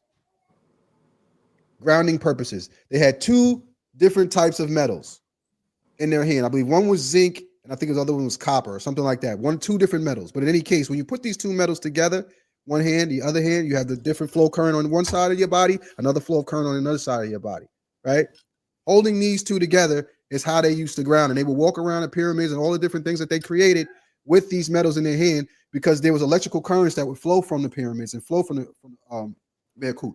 So you could be electrified just by simply walking the grounds. They would have these in their hands, especially the Royal Lusut. When sitting inside these buildings, they would have these in their hands. They've been grounded since day one, family. They knew about this for a very, very long time. This is not new science. This is not, what they call that, pseudoscience or something they just made up. No. It's old. You are an electrical being. You are an electromagnetic being by nature. Correct. That's what human beings are. We are electromagnetic. You have to grasp this concept. You have to embrace this concept, because whether you know this knowledge and capitalize on it or not, it's going to affect you. This is not How about something where this? you got to believe in order for it to work. No, it's going to do what it Correct. does. Yeah. Let's do it a fact. What is it called? Your right hand man, right? Your right hand man is your best friend, right? It's your right hand man, right? What if I told you the right side of your body is the negative side of your body and the left side of your body is the positive side of your body? It has I flows. told It you has that. electrical current. Yes. So now, what if the person you saying is your best friend, you're always giving them your negative hand, so you're always making a negative connection? Mm. You get what I'm saying? Because a lot of this has to do because we're electrical beings. Well, the first step is identifying with the power within you. So I tell people, identify with the God and or goddess in you. You Right. identify with your creator. You're not a victim. Everything always is happening for you. Nothing happens to you. Nothing. Right. So now if we know this and we know how I wear copper and I wear a lot of jade. I wear a lot of crystals. I don't even like when people call them stones. I'll be like, yo, respect my crystals, bro. They're not rocks. They're crystals, man. You know what I'm saying? Like respect my even my pyramid. This is a bloodstone pyramid with copper in it. You get what I mean? So like I don't get sick. I gotten sick. I'm 44 years old. I gotten sick one time in my life, only once. I was young. I was about 20 years old. I took a flu shot. The next day I woke up with the flu. Never took the shot again, never got sick again. I was in households with people that got COVID. I didn't get it. Yep. I didn't get it. You know what I'm saying? I don't believe in getting sick. I didn't do nothing. When shit happened with COVID, everybody started changing the way they moved. I said, oh, y'all starting to live the way I've always lived. I always live like that. So it's like, go ahead, I'm sorry. No, I was going to say, like, it's beautiful you make that connection because, okay, so the science, right? I'll be loving conversations like this. So when you talk about crystals, we got a whole crystal in our body, right? Mm-hmm. Do we know what it is? I one behind each eye too. The clear quartz. But also let me break it down like this: the science. Okay, boom. The Dagara tribe. I don't know if y'all heard about this, right? But everybody who's born is contributed to a clan. So for instance, because my number is 9, I'm a part of the mineral tribe. So this is connecting to what you was talking about crystals. When people want to test the age of a human or a civilization, what do they test? Carbon. Right, but what do they use to test it? Let's talk about a body. Yeah, other bodies. Or the body? When they find a human skeleton, what do they test to find out how old it is? The marrow, the bones. So the bones represent the mineral kingdom in our body, just like these crystals, just like mountains are also representative of the mineral kingdom, and it holds information. Right.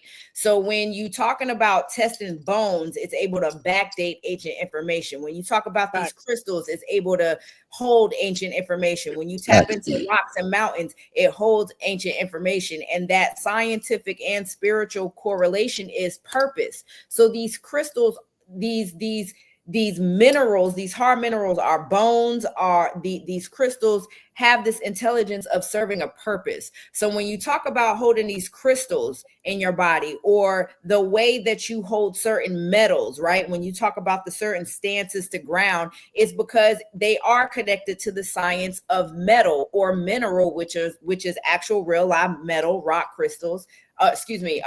Like copper and gold and silver, because those also have all healing properties, as well as these different crystals, right? So tapping into these frequencies is important, which is why we also charge them in the sun. Mm-hmm. So if we're talking about energy, we got to tap into the most potent energy that there is, which is the sun, which brings me to another level of energy management. Yep. So I remember, first kicking in with Latifah, and I remember, like, anytime I'm over at the crib, I wake up and I'm like, man, where's she at? Sitting out in the sun, right?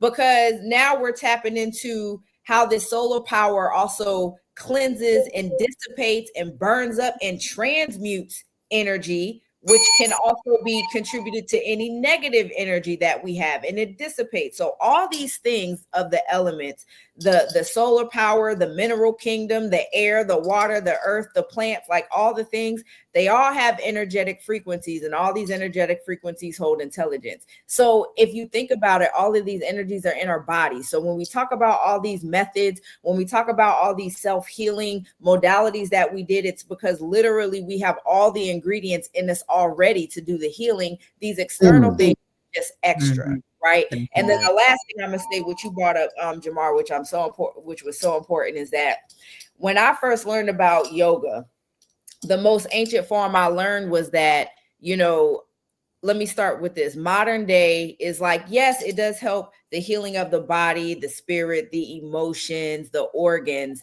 And in ancient Kemetic times, and correct me if I'm wrong, because y'all, way more in the Kemetic lineage, but this was also to tap into the energetic frequency of the Neteru, of nature. So there were certain body postures that not only are you standing in a certain position and holding a certain element, but this is attributed to the Neteru, the energy or frequency of nature that you're supposed to embody.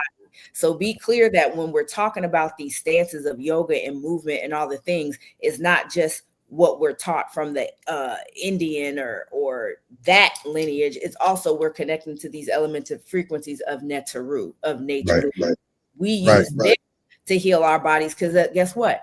They're also connected to all of our 11 body systems as well. Right. And just to understand it a lot more clear for those, like, because there was a comment in there, like, where's the indigenous healing techniques and things like that. Listen, when it comes to healing and things of that nature, when it comes to nature, it doesn't belong to anybody. Science doesn't belong to anybody. It is here for all of us, and anybody can tap into this knowledge. Anybody can learn this. Anybody can utilize it in their everyday life. You see what I'm saying? A lot of times we try to put this stuff in a box and say, well, this is what this demographic people will do, or that demographic people will do. No, this is just what human beings should be doing, period. You understand? So I got to jump in and say this. Yeah. I'm sorry, Jamar, were you finished? No, go ahead, Yoga. We haven't heard from you in a minute. Come on. So part of the morning routine with the meditation is most certainly connected to the Neteru, but I wasn't trying to start with that, because we had to lay down a little bit of foundation first to try to understand. But I will tell you this, and this ties into something else that was mentioned before. We talked about fasting, and there's this Instagram page that has lots of great explanations, and lots of great visuals to help people of all levels understand the benefits of fasting, if that's something that works within your body, right? That 36-hour fast is easier than you think, and it is so powerful. It is so powerful. So, like, what's today? Friday. So if you go to bed tonight, all day, you wake up all day Saturday, don't eat anything, just drink, right? Boom, go to bed. And then Sunday at noon, at 12:01, you have your first meal.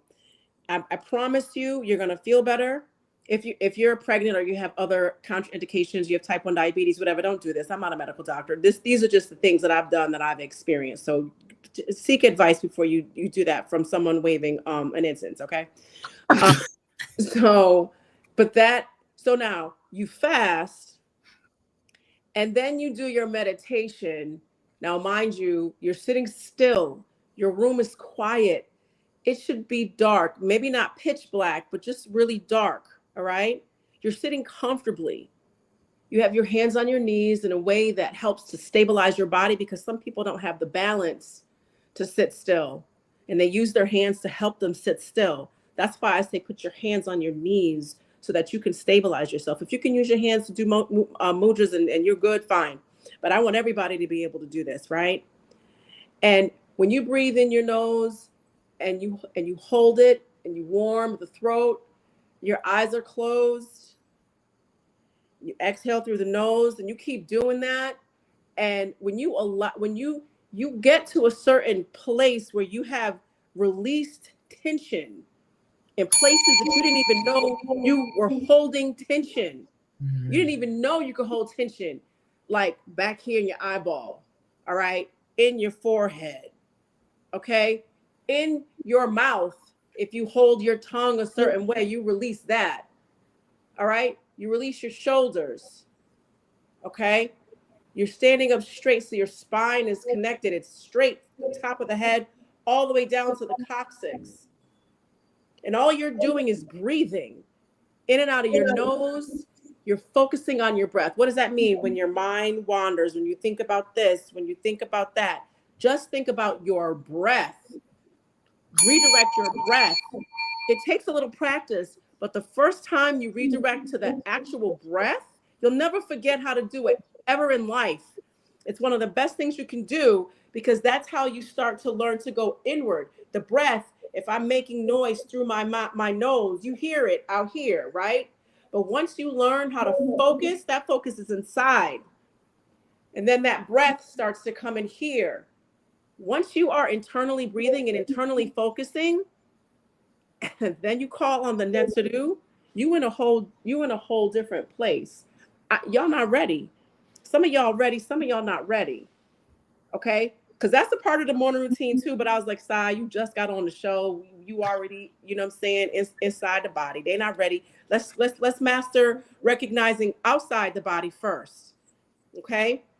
Listen, I've been on hiatus from teaching meditation and yoga for a while. I just got back from Indonesia. I don't know if I mentioned this on the show because I feel like we've been on the show for 2-3 days at this point. So, because we talking metaphysics, we talking science, you know what I'm saying? We on a vibe right now. I'm whack. I got this. When I get my incense, I'm really in my space right now, y'all. I love to see the smoke in the front. Anyway, there's something about the way you feel physically, mentally, spiritually, and energetically that comes from yoga. Yes, you do feel like you time traveling because you're able to spiritually and energetically escape from the space that you're in. And this sounds crazy, but I'm telling you that's what it is. That's what it is. All right? So that space right there, you're still, your spine is straight, you're breathing in and out of the nose, you've got vibration, you feel the warmth, it's here, it's in your head, it's in your chest, you're still, you're comfortable. Then you connect with the Netzeru. Then you connect with the Orisha. That's when you connect with it. I promise you ain't gonna never be the same after you do it that first time. I promise.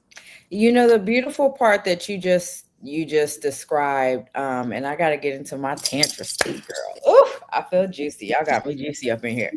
Is that the body is the gateway Yes. between the spiritual and the physical world. And so when you're describing these practices about really going inward, because again, everyone's not the same. Some people got to start externally, some people can start internally, right? But nonetheless, it's still an experience of the body. And so when you're talking about the breath, when you're talking about the intentional setting, aligning the spine, which is really aligning the channels, right? And connecting these different portals that we call chakras, which are actually portals of information, right? We're able to go into this space called trance, this altered state of consciousness. And the body is what gives us our external experience, which then affects our energy body. And then the downloads that we get from the energetic world, the unseen world, also affects the external reality, right? So it's like the best communion you can have is with your body. That's what I'm like. We are the medicine. We are the crystals. We are the yoga. We are the mantras. We are the yantras. We are all the things. And again, a lot of these external practices, these external tools is just simply reminders and or catalysts for us to remember. Yep. And to go back in. That's right. That's right. You this starts with the physical body just holds it. And for some of us, all we have is our physical body. We spend all our time in the gym. We're eating. We have sex all the time. We're touching each other. We see, we're eating. We're always doing something. What'd you say? No, so he got when you brought up, so he got me like big on screen, like wow. Because you talking, girl, and I feel the thing. Yeah. So once we are able to kind of not lead with the physical, you got to keep the body still. Man, I'm telling you, that first time that you connect to that breath, you ain't gonna never be the same. It's gonna be for the better, connecting to your breath. When I first heard this, I was like, this these yoga people doing too much, but there's something about it. So I'm gonna stick with it till the end. And the first Bikram yoga class I did, it was 90 minutes. It was in the Upper West Side Bikram yoga place, but it was over Fairway before they changed it to where it is now, or where it was, because COVID ate up a lot of these studios. There was something about the bright lights, the hot temperature, the humidity, and the discipline to have to stay still and not wipe your sweat and fix your clothes and breathe through your mouth and drink, and just all this external movement. It's just unnecessary. Once you learn how to stand still in that environment, it's another way to just go inward. And I personally didn't feel any kind of a spiritual connection the way that I felt when I would meditate and use Kemetic yoga. But that's just my experience. But because I had done so much Bikram yoga, and I had learned how to ignore the lights, the sweat, the heat, the humidity, and it was challenging, know how to focus and not talk, and all the things that you learn in that class. It was such a transferable state of being when I started doing Kemetic yoga. While I was learning all about the Netsu and all of that, it was really a spiritual experience. It was the accumulation of all of it that had given me that spiritual connection. But it's waiting for you. Can we just say it becomes like, well, okay, I love your experience. And though for me though, man, that thing become orgasmic, yo. Let me tell you. Because when you talk about Bikram yoga? No, when you talk about The being breathing. still. Oh, the breathing. When No, you're she said breathing still. when you're being still and you're talking about all that internal energy, because sometimes the movement is a distraction, right? And I don't want to, sometimes the energy can be, oh, I'm getting hot. Sometimes the energy can be too much. You have to move, right? Because it's like, how do I transmute this? This is so much in my body, right? Oh my goodness. But when you able to like, man, just feel all your energy, that thing become orgasmic, like not just genital sexual, but like the whole body. And let's be real, because we shy away from this term sex. We all having sex right now, a sacred energetic exchange. That's straight like that. Masculine and feminine energy coming together, and we are creating something. We're creating a spark of imagination, a spark of intuition, a spark of information or education or inspiration, whatever the Asian is, right? But like that practice of, yes, the movement, but like you were saying, being able to just sometimes be still and focus the practice inward, you really get to feel you get to feel like your heartbeat, your liver vibrate, like your stomach, you hear on a different level when it becomes so internal. And that's really getting to know you. Like what you see on the screen, this is just what's housing me. This is just a physical representation of me. You know what I mean? But on that inside, when you really get a chance to sit with yourself, and some people can't because of or I'm not going to say can't, we all can, but it can be a little tough because of all those inner conversations you haven't worked out yet, all those memories that are trapped in your amygdala or the hypothalamus gland that you haven't released yet. So sometimes it's hard to be with yourself because of the thoughts you think of. But when we're talking about these processes of energy management and releasing and transmuting and healing with herbs and all the things that's going to heal you physically and energetically, you become so in love with yourself. Being in meditation and doing these practice is a form of having a sacred energetic exchange with yourself. And if can't nobody else get you orgasmic, baby, you should get yourself orgasmic. I turn me on. Everybody should be turned on by for their own self. And if you don't turn you on, that's okay, because I was there before. I want to add something about this spinal thing that you guys were saying and tie it also into that mycelium network. Because I work with a brother who does neuro energy healing, and he started out with first informing people about posture. I think that's going to be a huge thing that helps people with, managing their energy and getting their body back to where it needs to be, is that we need to get back into straightening and aligning our spine. A lot of the dis-ease that we feel in our body is because our spines are not straight. That's and right. because these messages, which are just like Riziki said earlier, which is representative of this mycelium network, this spinal cord is what's sending information out to the different parts of your body. And if it can't send the right message to where it needs to go, then your body is not going to function the way that it needs to. So helping people to align their posture, making sure that you're not slumped over and that your shoulders are not down and that you're raising your body up and bringing your chest up, and, you know, as much as you can, being conscious of when you're in a lax state in your body, because even when you're sitting over and your shoulders are hunched, you're not able to get in the full breath that you need to. That's either. right.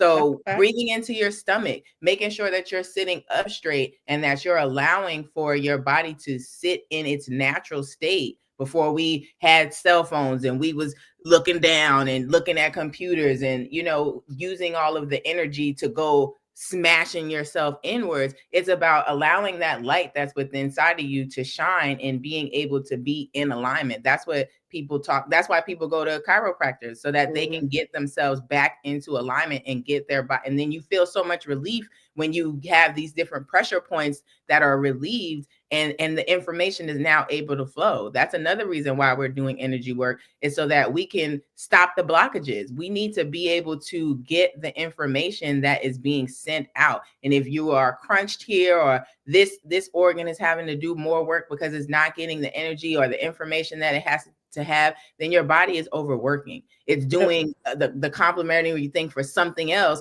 that is supposed to be working, but it's not able to work fully because we're not keeping ourselves in alignment. So understanding that, all, you know, the same way the mycelium network is sending information with underneath the ground to all the trees, to all the plants, to the animals, and it's all being connected, the same way goes for your spine. So just sitting in the practice of being straight, you know, sometimes when you sit up straight, it hurts. You know what I mean? And that's because our body has now gotten into a space of always being slumped over, and our shoulders are, you know what I mean? Our shoulders are curved. And then you see some older people who, you know, who now have the curvature in their spine, and it's almost like they can't get that back. It's so hard And to do it's up why straight. they have the issues that they're having within themselves. So like simple practices like that of just making sure that you are sitting up straight. I remember I got into doing snake venom, which is the animal kingdom that Riziki was speaking about earlier. And the first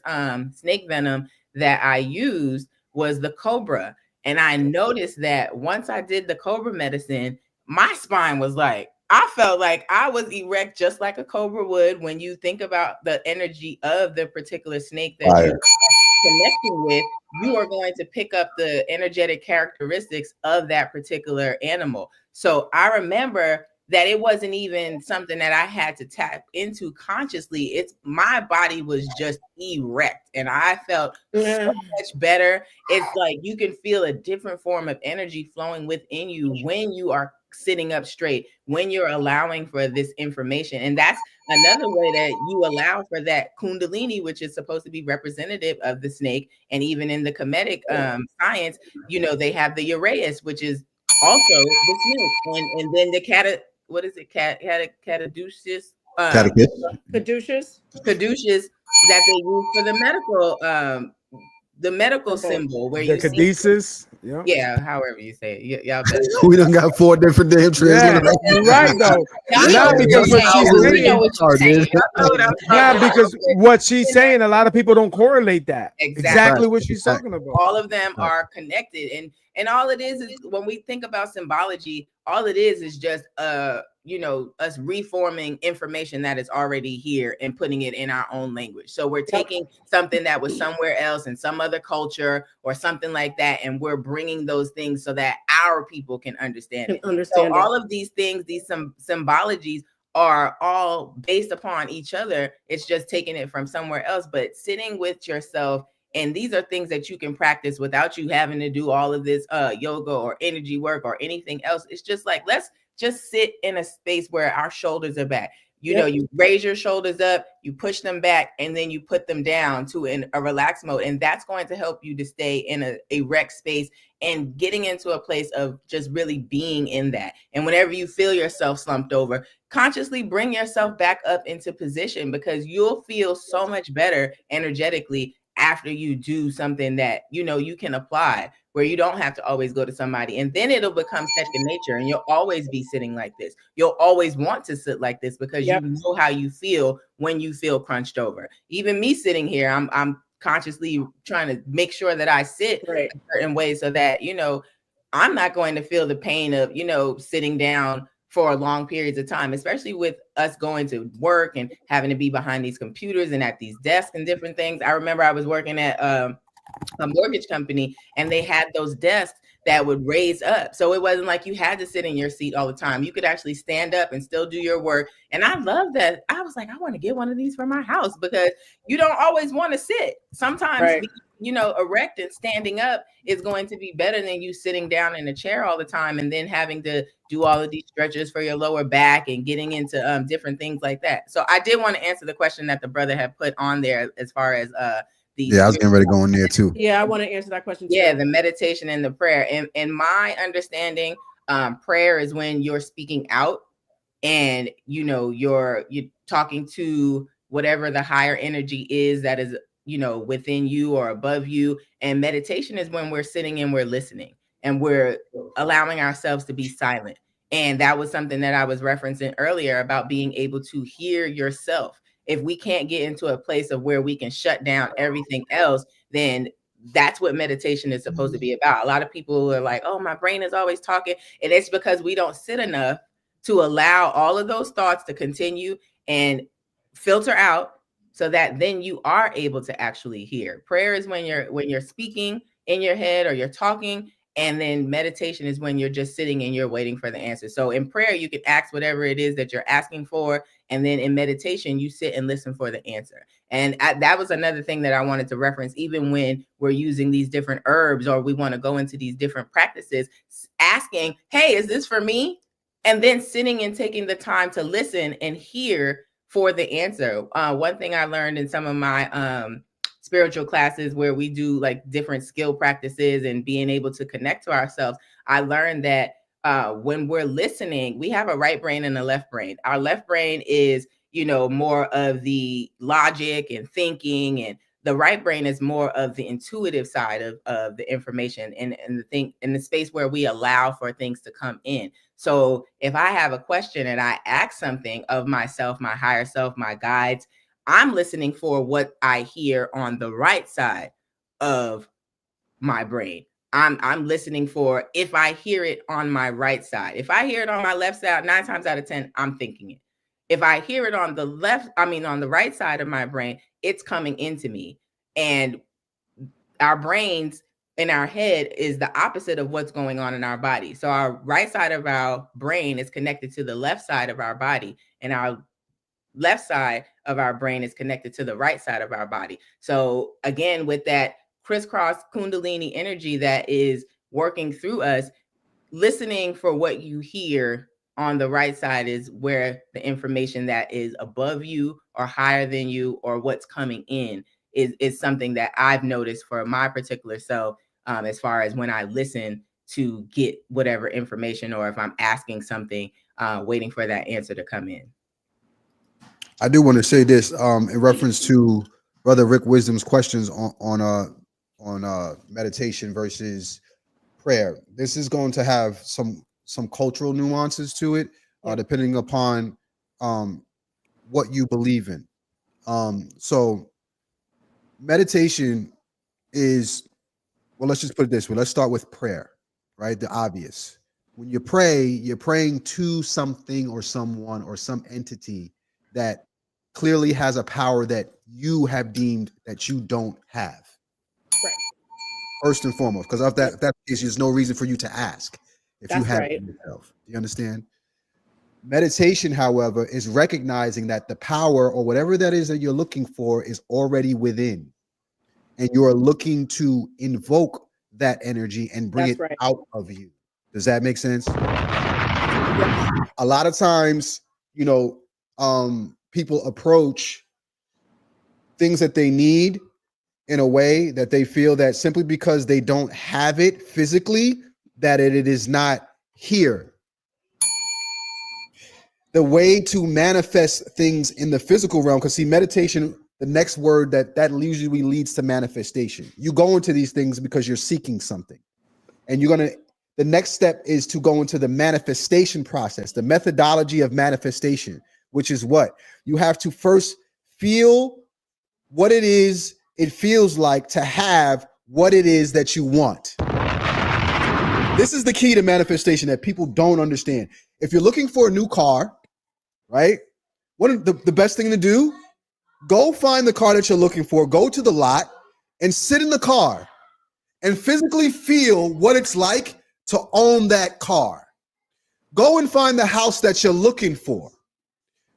Go to the open house, walk in, act like it's yours already. Religion steals these practices. They say, speak it into existence as though they were. Because by you doing that, you are now automatically putting your body and your spirit into the vibratory frequency that is necessary to achieve it, because the universe will not grant you anything that you cannot maintain. It will not give you anything that you don't deserve. You have to be what it is you need to be in order to acquire what it is you're looking for. That's a fact. That makes sense, family? Yep. You want to be the manager on your job? Start acting like it now. Just be the manager. Just start acting like it and watch how you will get the role. You know, Jamar, this is taking me, and I'm trying to hold it, right? But this is so important because, and I use this in my coaching, a lot of us out here trying to be entrepreneurs with employee energy. Come on. Some of us out here trying to be millionaires with scarcity mindset. Come on. Some of us out here like, I want to manifest all this abundance, but you asking for discounts and free shit all the time. Come on. You cannot sit up here and ask for one thing. The same way Latifah was like, yeah, we can intuit from the right brain, great, but that left brain is still there. You got to execute the lessons that spirit is telling you. Because we can sit here and ask for things and say, show me this, and you see it, you know the answer, but are you executing? Oh right? You have to apply it, yeah. Yeah, and let's be real too. Yes, religion and all of these systems had a effect on our conditioning, right? And at the same time, we also have free will to get up out that conditioning. So let's also be real with ourselves and ask ourselves, are we really ready to do the work necessary to get to the next level, or are we going to keep complaining? Are we going to keep delaying and attaching ourselves to these 400 funky little years of oppression versus the 250,000 years of existence in total that we had of architecture, engineering, science, medicine, building, manifestation, abundance, all of these things. So if we're going to talk about all of this energy management, yeah, you can cultivate it, yeah, you can harness it, but what you about to do with it though? Yep. Like let's be real about that. So what are you going to do with it? Jamar, I gotta jump in and say this. So first off, shout out to discounts and free shits. Hey, I didn't think she was gonna start like that. That's for real, though. It's for real. Shout out to discounts and free shit, right? All right. Yeah. So that was key because you can be, Black liberation, you can be, metaphysical, yoga, this, that, and the third, and you can still keep it real. Like when you have, and this is kind of a summary of what people are saying, and I want to add a little extra to it as well. When you are looking for discounts and free shit, what is that? Those are the people who you are, who you around. They're doing those things. It's the places you go. It's the food you eat. It's the stuff you watch. It's the expectations of how you think people should treat you. It's how you treat people. Because there's no isolation of your energy. There's no isolation of your meaning you can't be like divine over here and you looking for discounts and free shit over there. Like you can't. Because how you do one thing is how you do everything. And it's not necessarily because you're like, this is the way I do it. It's because that's the way you do it. This is how you see it. That's the energy you bring in, the expectations of what you put out and what you expect back, right? So you have to move in a certain space, spirit, like just like what Jamar said, you want a car, go feel the car, go touch the car. You're in the space of the car. Do you ever drive down the street where your childhood home is and it brings back a certain feeling? It's a certain energy that's connected to your childhood home. Do you know your childhood phone number from back when you were 5? Because I do. And when I say that number, I have a certain feeling, especially when the area code was 203, when all of Connecticut was 203. Now that part of Connecticut that I live in is 860. So now 860 feels like where I grew up. And 203 is Southern Connecticut. It doesn't even feel the same. Why? Because things have changed with that.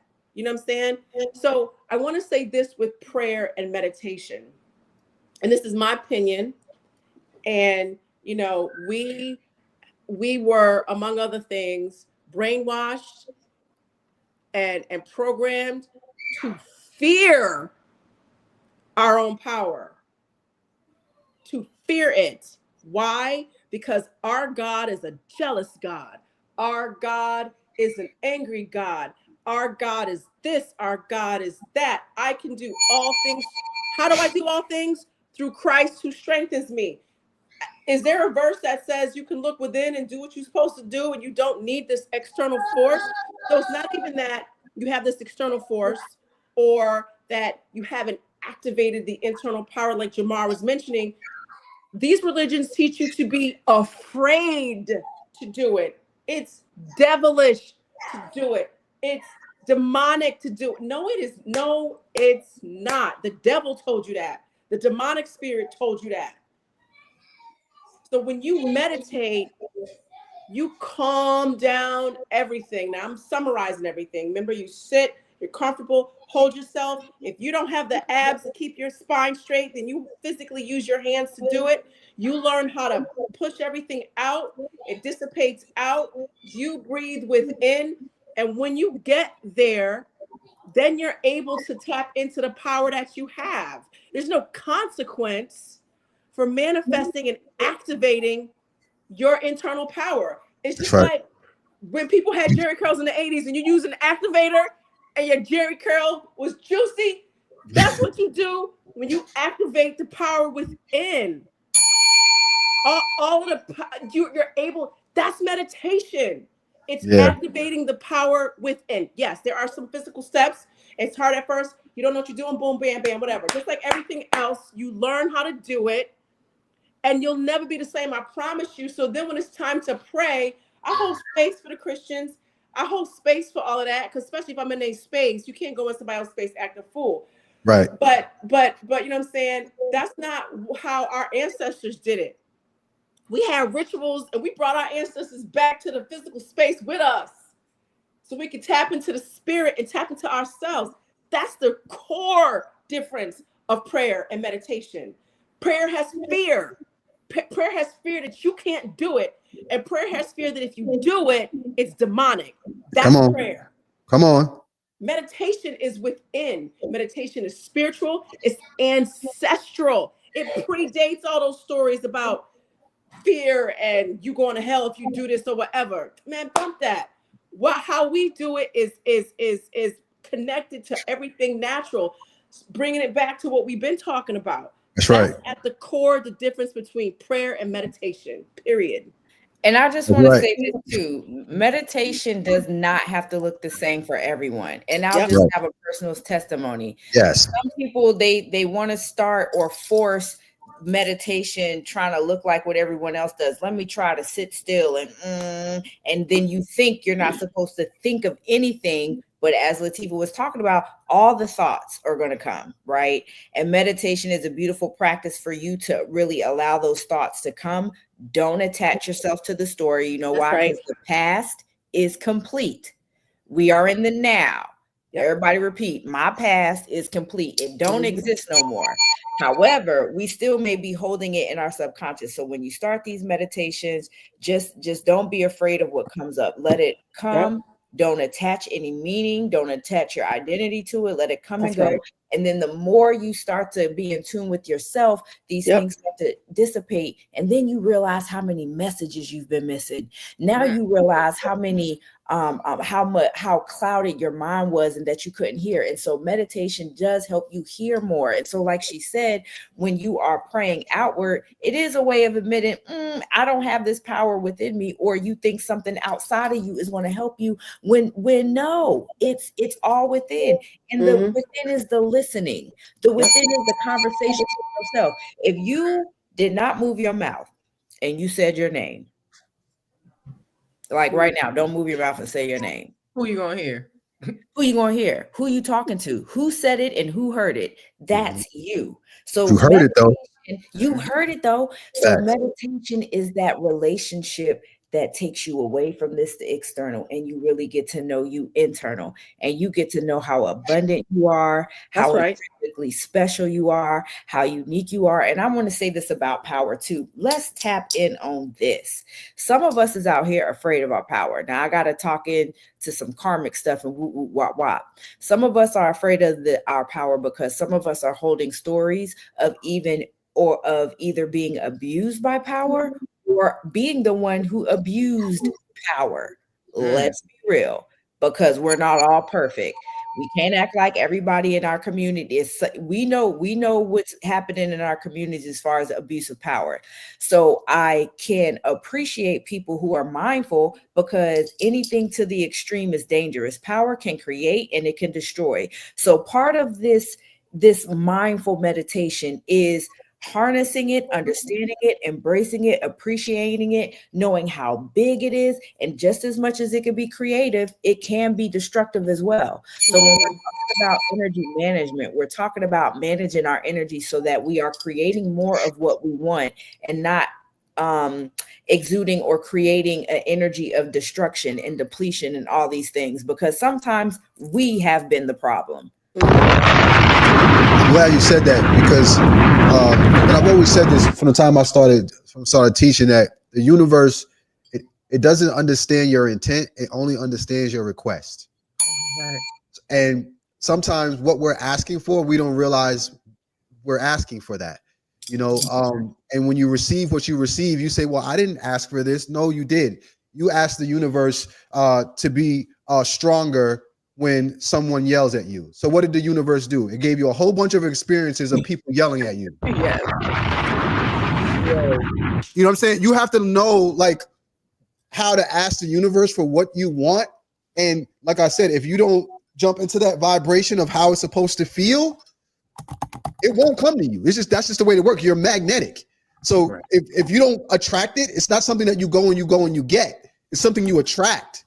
If you're trying to buy something, you attract the money to buy it. If you want to move somewhere, you attract the relationships that it takes to get to that location. That's how it works. So until you understand that, you'll always be stagnant no matter what it is that you want, until you put yourself in that vibratory frequency to receive. It's a vibe. That's why when people are like it's a vibe and we think it's cliche. No, vibe is short for vibration. And vibrations are defined by frequencies. Depending upon what frequency you're on will dictate the vibration that you have. So I want to hear something from Fifth. I feel like he want to say something. I feel like he wants. Yeah, definitely. First off, I want to say thank you to everybody on the panel. The information you people are providing are awesome. You ladies and gentlemen, you're awesome sauce. And definitely shout out to Righteous. Definitely shout out to Righteous for that $20 super chat. We all definitely appreciate that. That's a whole entire fact. So now, well, I wanna spin the block on something you guys were saying, right? So now meditation, another is to get familiar with. Get familiar with this energy that you're trying to manifest. Again, you're adhering to the creator in you. When you're manifesting, like for an example, before I bought my Beamer, you know what I was doing? I was visualizing myself in my Beamer. Every time, even if I'm just in the crib listening to music, I'm visualizing myself driving it, visualizing how I'm feeling it. That's how you got to do, visualize, because your mind don't know the difference between what you're experiencing and the photo that you're putting in front of that mind's eye. It doesn't know the difference. So I'm gonna give you another version of the Trinity. What you think, feel, and speak in unison helps you manifest what you're trying to do a lot quicker. But first, you definitely got to adhere to the creator in you. You cannot be two things cannot occupy the same space. You cannot be the creator and the victim. It's either or. That's a fact. So now, in the days where, because all of this could be your morning routine, everything they just said, clearing your mind, get to know what your mind is. Your mind keeps track of the past. So if the first thing you're doing is thinking of negative things, you got to let go of that. And be thankful, be happy, treat the universe like it's a person. Be thankful, be happy, right? Only visualize the things that affect you in a positive. Because if you know you're in a negative frequency, it puts you in a negative frequency. You start thinking negative. Crazy. He said, treat the universe like it's a person. Bring that back. Run that back. Say it again. So now, when you're manifesting, right? I give you another way of understanding that, right? Let's say the universe is a person and you like, yo, give me this, right? You're ordering it because if you're a God, you adhering to the creator. Yeah, I want this, right? But now, let's say somebody already gave you a gift, but you weren't thankful for that gift. You weren't happy, right? You felt like you should have got something better. You know, you're not showing thankfulness. So if you've ever given somebody a gift and you notice that they're not happy about it, appreciating, are you going to want to give them another one? Right. Obviously, no, right? So when you show appreciation, the universe going to want to adhere to what you're telling it to do. And it's not your job to focus on where it's coming from. It's not your job. Let the universe take care of that. That's the universe's job. Because like we said earlier, nothing ever happens to you. Everything is always happening for you. But if you're a victim, then you feel like it's happening to you. You got to adhere to the creator in you, the God and or goddess, which is the voice she was adhering to earlier. When she said you can speak and you can hear your voice without moving your mouth, that shows you that you spoke without using your mouth and you listen without using your outside ears, which shows you that your body is like a vehicle. This ain't who you are. It's just like a vehicle. Like when you see a car, the person driving it is the car. It's not the car. Your body's the car. You are the person driving it. You are that voice. You get what I mean? So now this is what some people might say. Some people call this different. Some people call this knowledge of self, having knowledge of yourself, right?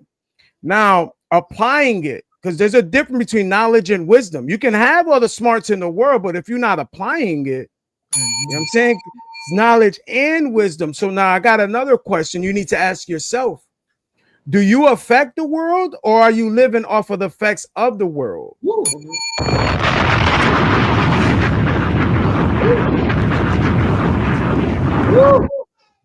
I'm gonna have to take him off the panel because I don't need nobody trying to steal my show. You feel what I'm saying? He dropped way too many jewels on that. That's why he's up here with us. That was beautiful. That was beautiful. You see, so what y'all getting is, you know, this is a treat. This is something that people will literally pay for and sit down, you know, to get. This is information that usually isn't run rampant free and in the same space like this at the same time, y'all. You know what I'm saying? So if you appreciate what you're seeing here today, if you learn something new, definitely smash that like heart button. We also have cash apps up here of everybody that's on this panel. You see 5/5 is there, Latifah's is there, Akura Temple, that's Sister Riziki, and Yoga Girl Sai is Sai. So if you would like to bless them in any way, shape, form, or fashion, feel free to hit up their cash apps. Before we get too close to the end, I do want y'all to speak individually on the services y'all provide, to plug y'all businesses and things of that nature, so we can find out how to reach y'all and if we need y'all services. So we can start off. Who started off first last time? So you can start off first, Latifa. Okay. So I do energy work services.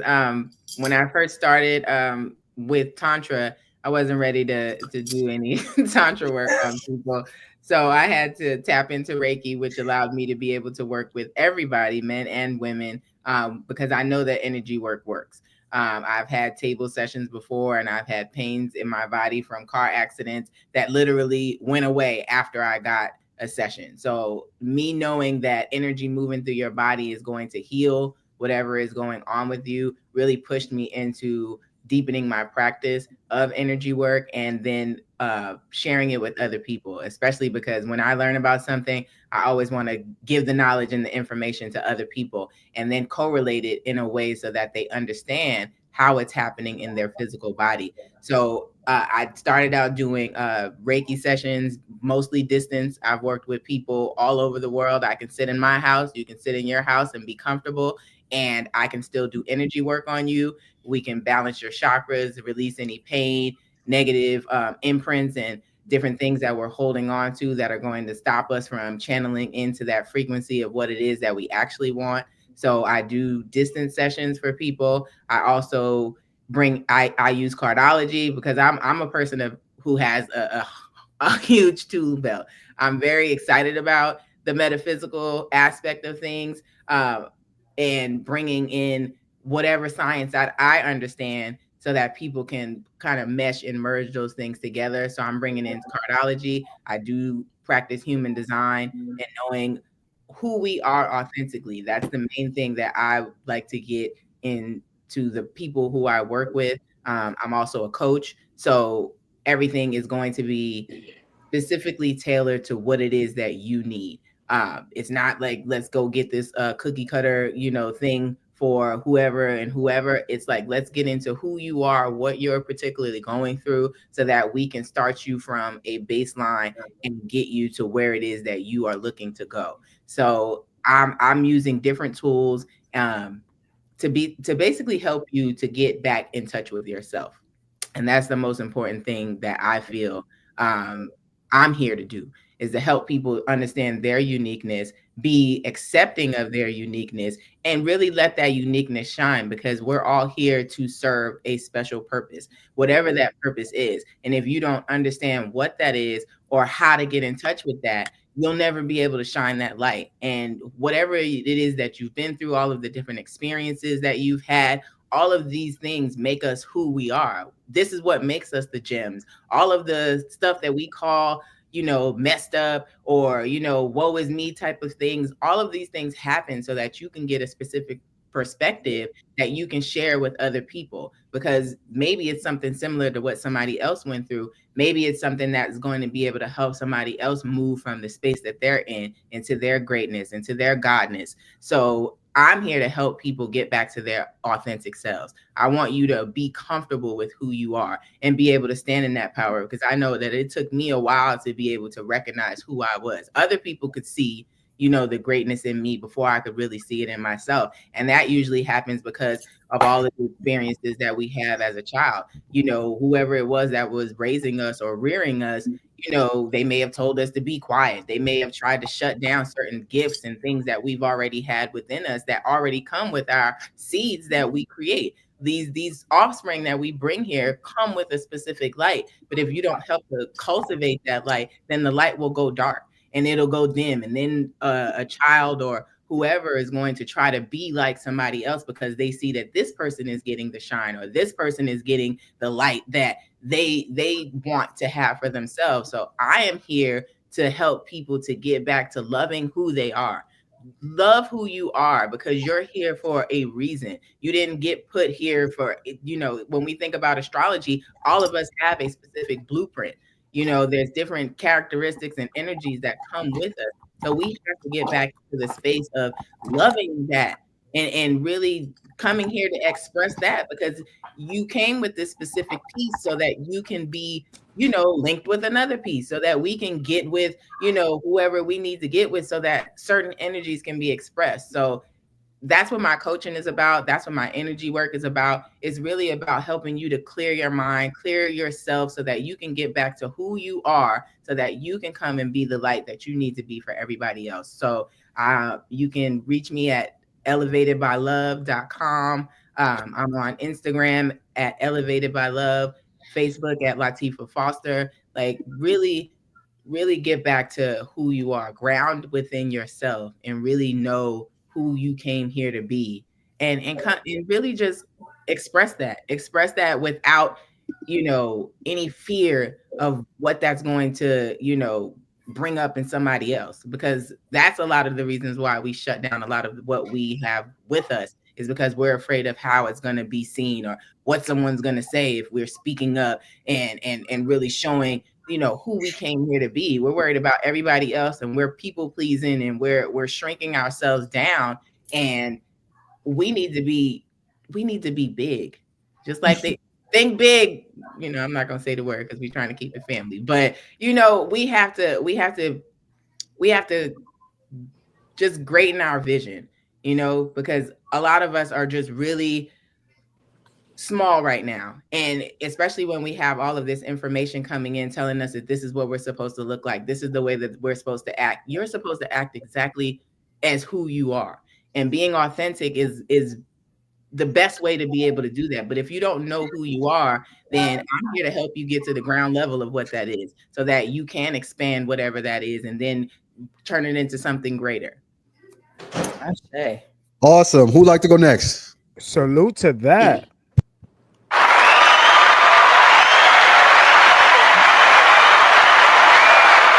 So definitely reach out to Latifah if you need those services for sure, or just to build, ask questions. You know what I mean? As you can see here, there's a very knowledgeable panel on this subject matter. So definitely tap into any one of these queens. Who's next to want to break down your services? Do me Sure. a favor, wait, before she go, put that chaotic chat on the screen for me, please. I'm sorry. Just yeah, that's all. Thank you. Salute Sure. chaotic, bro. God. Definitely hit that like button. We got 20. We've had a lot of people in this room over the course of this time. Please hit that like and heart button. Definitely comment if you haven't already. Okay. A little bit of okay, cool. Let's get Riziki. Yes. So, peace, everyone. Thank you again to the brothers for having me on the panel today, and thank you for everyone who is watching. So, two paths where you could work with me, one of each or both at the same time. So, Akura Temple is my 508c1a temple, my faith-based organization. It is through that particular entity where I also am focused on helping men and women tap into who they authentically are through the tools of sidereal astrology, gene keys as well. I help people understand their inner genius. I help people understand their path in relationships and partnerships. I also help people understand their what I call purposeful path in prosperity. So some of my modalities is shamanic tantra. This includes body work, hands-on and hands-off energy work. This also includes sacrament ceremony as well as private coaching. So if you need to go through your own Qigong series or training or private second healing trainings, private attunements to do your own energy work, I am here for that as well. Sacrament education and also learning tantra for the purpose of personal development. I also offer training and certifications for tantra practitioners as well. Again, big shout out to Latifah, one of the graduates. Big shout out to Elevated by Love Ministry as well, part of our Inkuso family. And just to touch on that real quick, so Akura Temple and our whole temple network and ministry are also acquiring land. So big shout out to one of our graduates, Mescanet Temple as well. We will be erecting temples all over the globe, which are also tax exempt. So tax exempt wellness retreat centers will be available as well. And then also a part of my work in helping people become their authentic and best self and knowing their purpose and their path of prosperity is through my for-profit company, The Vision Catalyst.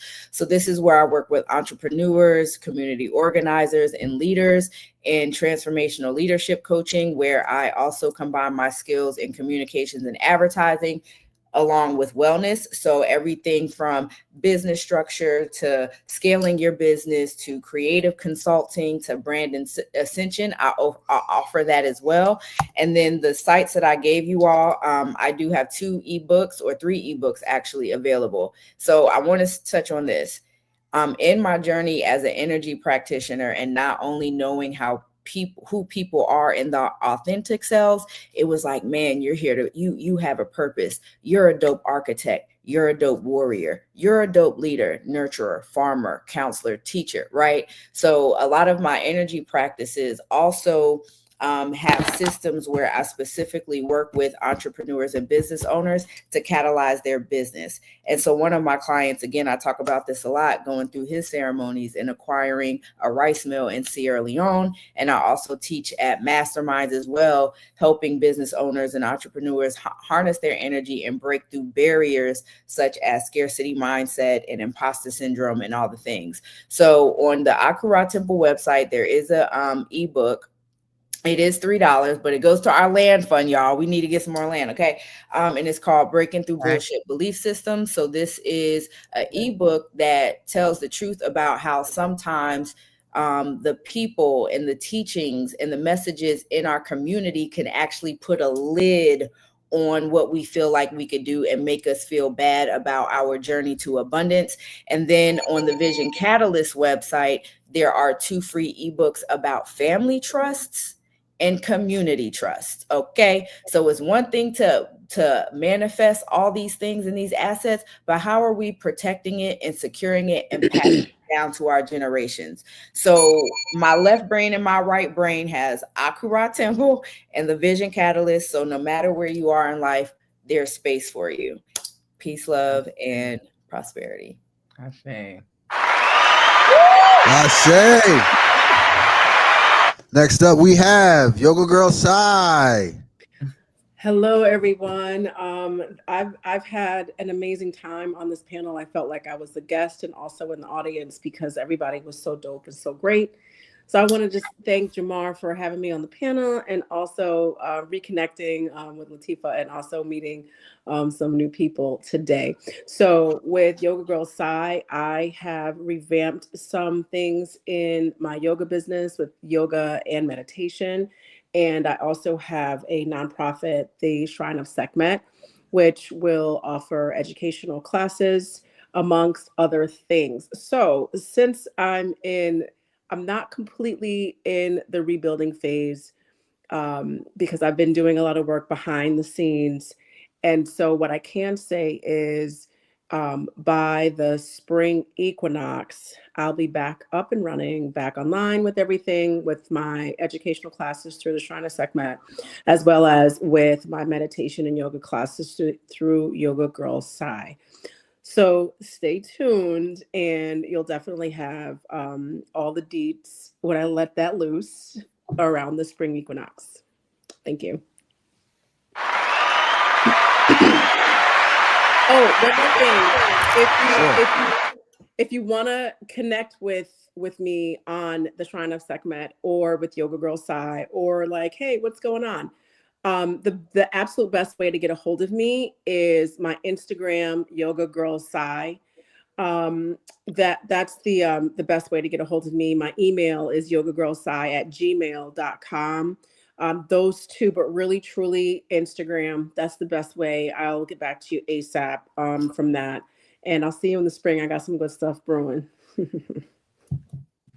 Awesome. Is there anything else either you guys girls want to say? Yeah, I do want to add, I am doing a Reiki retreat in Sedona for the spring equinox. So if people are interested in learning about Reiki and using that path to help enlighten them and open them up, which I feel is just a gateway into getting more into yourself. I am a teacher of Reiki. I have certified many people through the levels of Reiki. I have a few Reiki masters that are also under me. Or if you would just like to, book to learn it in a class or a personal session, I do that. I also travel to teach people Reiki so that we can have, the energetic experience in person. If you have 6 or more people who would like to, I feel like everybody should have some form of energy work, at least the level 1 in their home, so that you can work on yourself, so that you can work on your family and friends. And this is just a way for you to be able to release energy so that you can understand how energy works within the body. We should all be able to know, what emotions come up with each particular organ in these organ systems and how these things work on a metaphysical level. I definitely want to have people understand how the energy works within our body and how things are expressed so that we can come to a more grounded space of knowledge so that we understand how to move when we're talking about mastering our energy. We need to know what's coming up. If this anger is coming up, then maybe we're going to have to look into the liver. If we're thinking about, what Riziki said earlier about the adrenals and different things like that, like we have to, know what's going on with this root chakra energy and what's supposed to be manifesting. If you're having issues with money blockages, what's going on with your root chakra, what's going on with your sacral chakra. I really am passionate about teaching people about themselves and how this energy is connecting to you. So if you're interested in, opening up a path of enlightenment, and it's not the only thing that you can do, I think it is a gateway to going into deeper practices of different things, because it's definitely helped to open me up. Riziki was one of my first teachers when I got on my journey of finding out who I was. There was a lot of things going on in my life that I wasn't understanding why I was even being presented with these experiences. And I was like, okay, I need to figure out who I am. I need to know why I don't have any hobbies or why I'm just not into anything. And she was working in a class about mastering the master feminine. And so she initially started me on my journey of knowledge of self and finding out who I was. And I'm truly grateful for her, because she's helped to expand me into really knowing who I am and standing in that power. And she saw the power in me way before I saw the power in myself. So I'm truly grateful for all that I've learned through Tantra, through Reiki, through all of the energetic practices that I now use, that have opened me up, because there's so many different things that we can use, but just to learn that all of these things are within ourselves. The biggest thing that, anybody can just pull from all of the things that we said in this panel today. Ashe. Thank you. And I just wanted to share some events I had coming up, if that's cool. And first off, girl, you almost made me cry. Thank you, Latifah. I just got to say this real quick, because we elevate and edify each other around here. I'm so freaking proud of you, and seeing your growth and like where you started to where you are now, and being the leader that you are, not being shy of your power. Like, it's so beautiful. And to step back and like be your student sometimes. You know what I mean? Like, and it's beautiful to be in a community where it's collaboration over competition. We all respect each other's gifts. There's no one above the other. That's We right. create leaders around here. We're not here to create no followers. Straight up like that. I love seeing my people rise up, because it's lonely at the top. Okay, so Talk about that. so the events that I do have coming up, fam.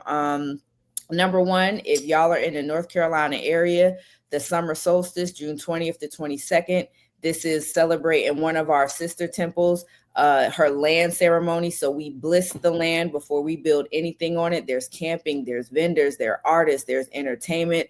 And we're also going to do a wealth and wellness activation ceremony for everybody on the land, because around here, especially in tantric work, we build up that energy and spread it so everybody gets fertile. So that's number one to save on your calendar. Also in August and October, we will be having our leadership wellness retreats in Panama, as well as in Ghana. So definitely stay tuned for that.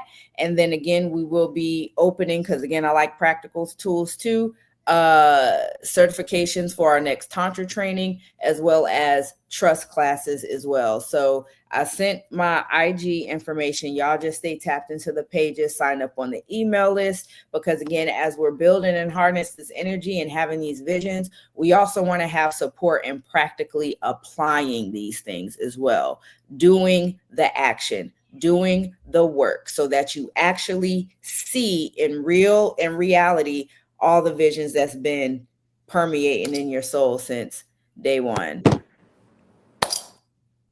Listen, this. Calm down, y'all. Calm down.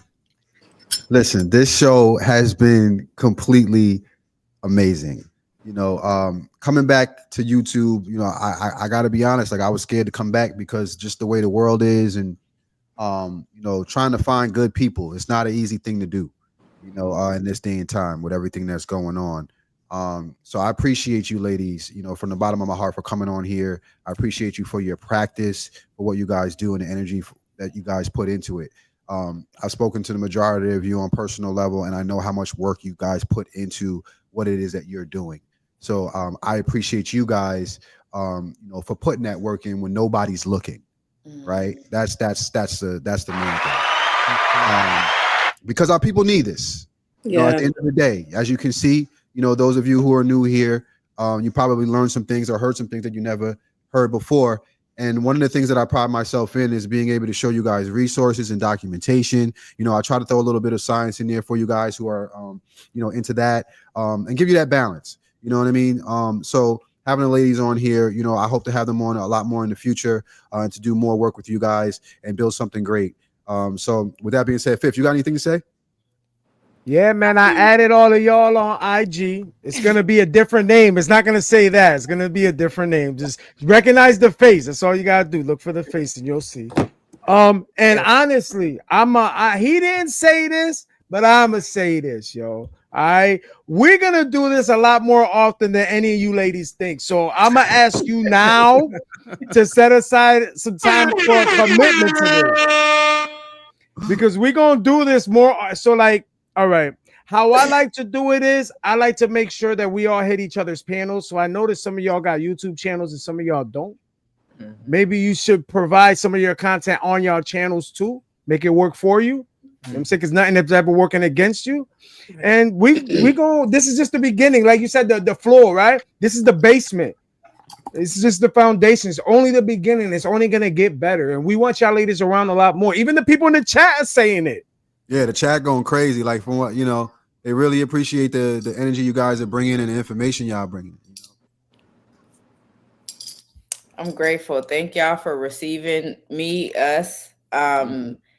It's beautiful. And like the sister said in a private chat, I think this is a beautiful representation of what needs to be seen as far as masculine energy and feminine energy working together and having these really great builds and conversations. And even if there are opposing views or whatever, we still know how to work through them and agree to disagree, and also know two things can't exist at the same time.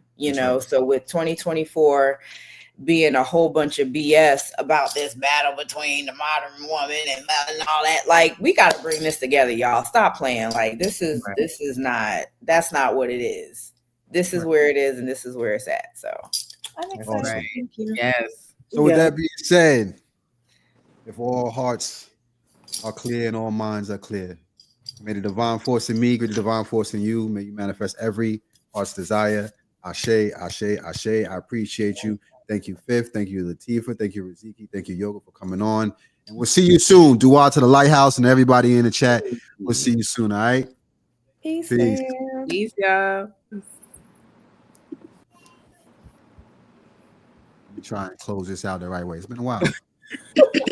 Like, do we still stay on or get off? No, I'm going to drop you on the feed. Just hold on. It's not done yet.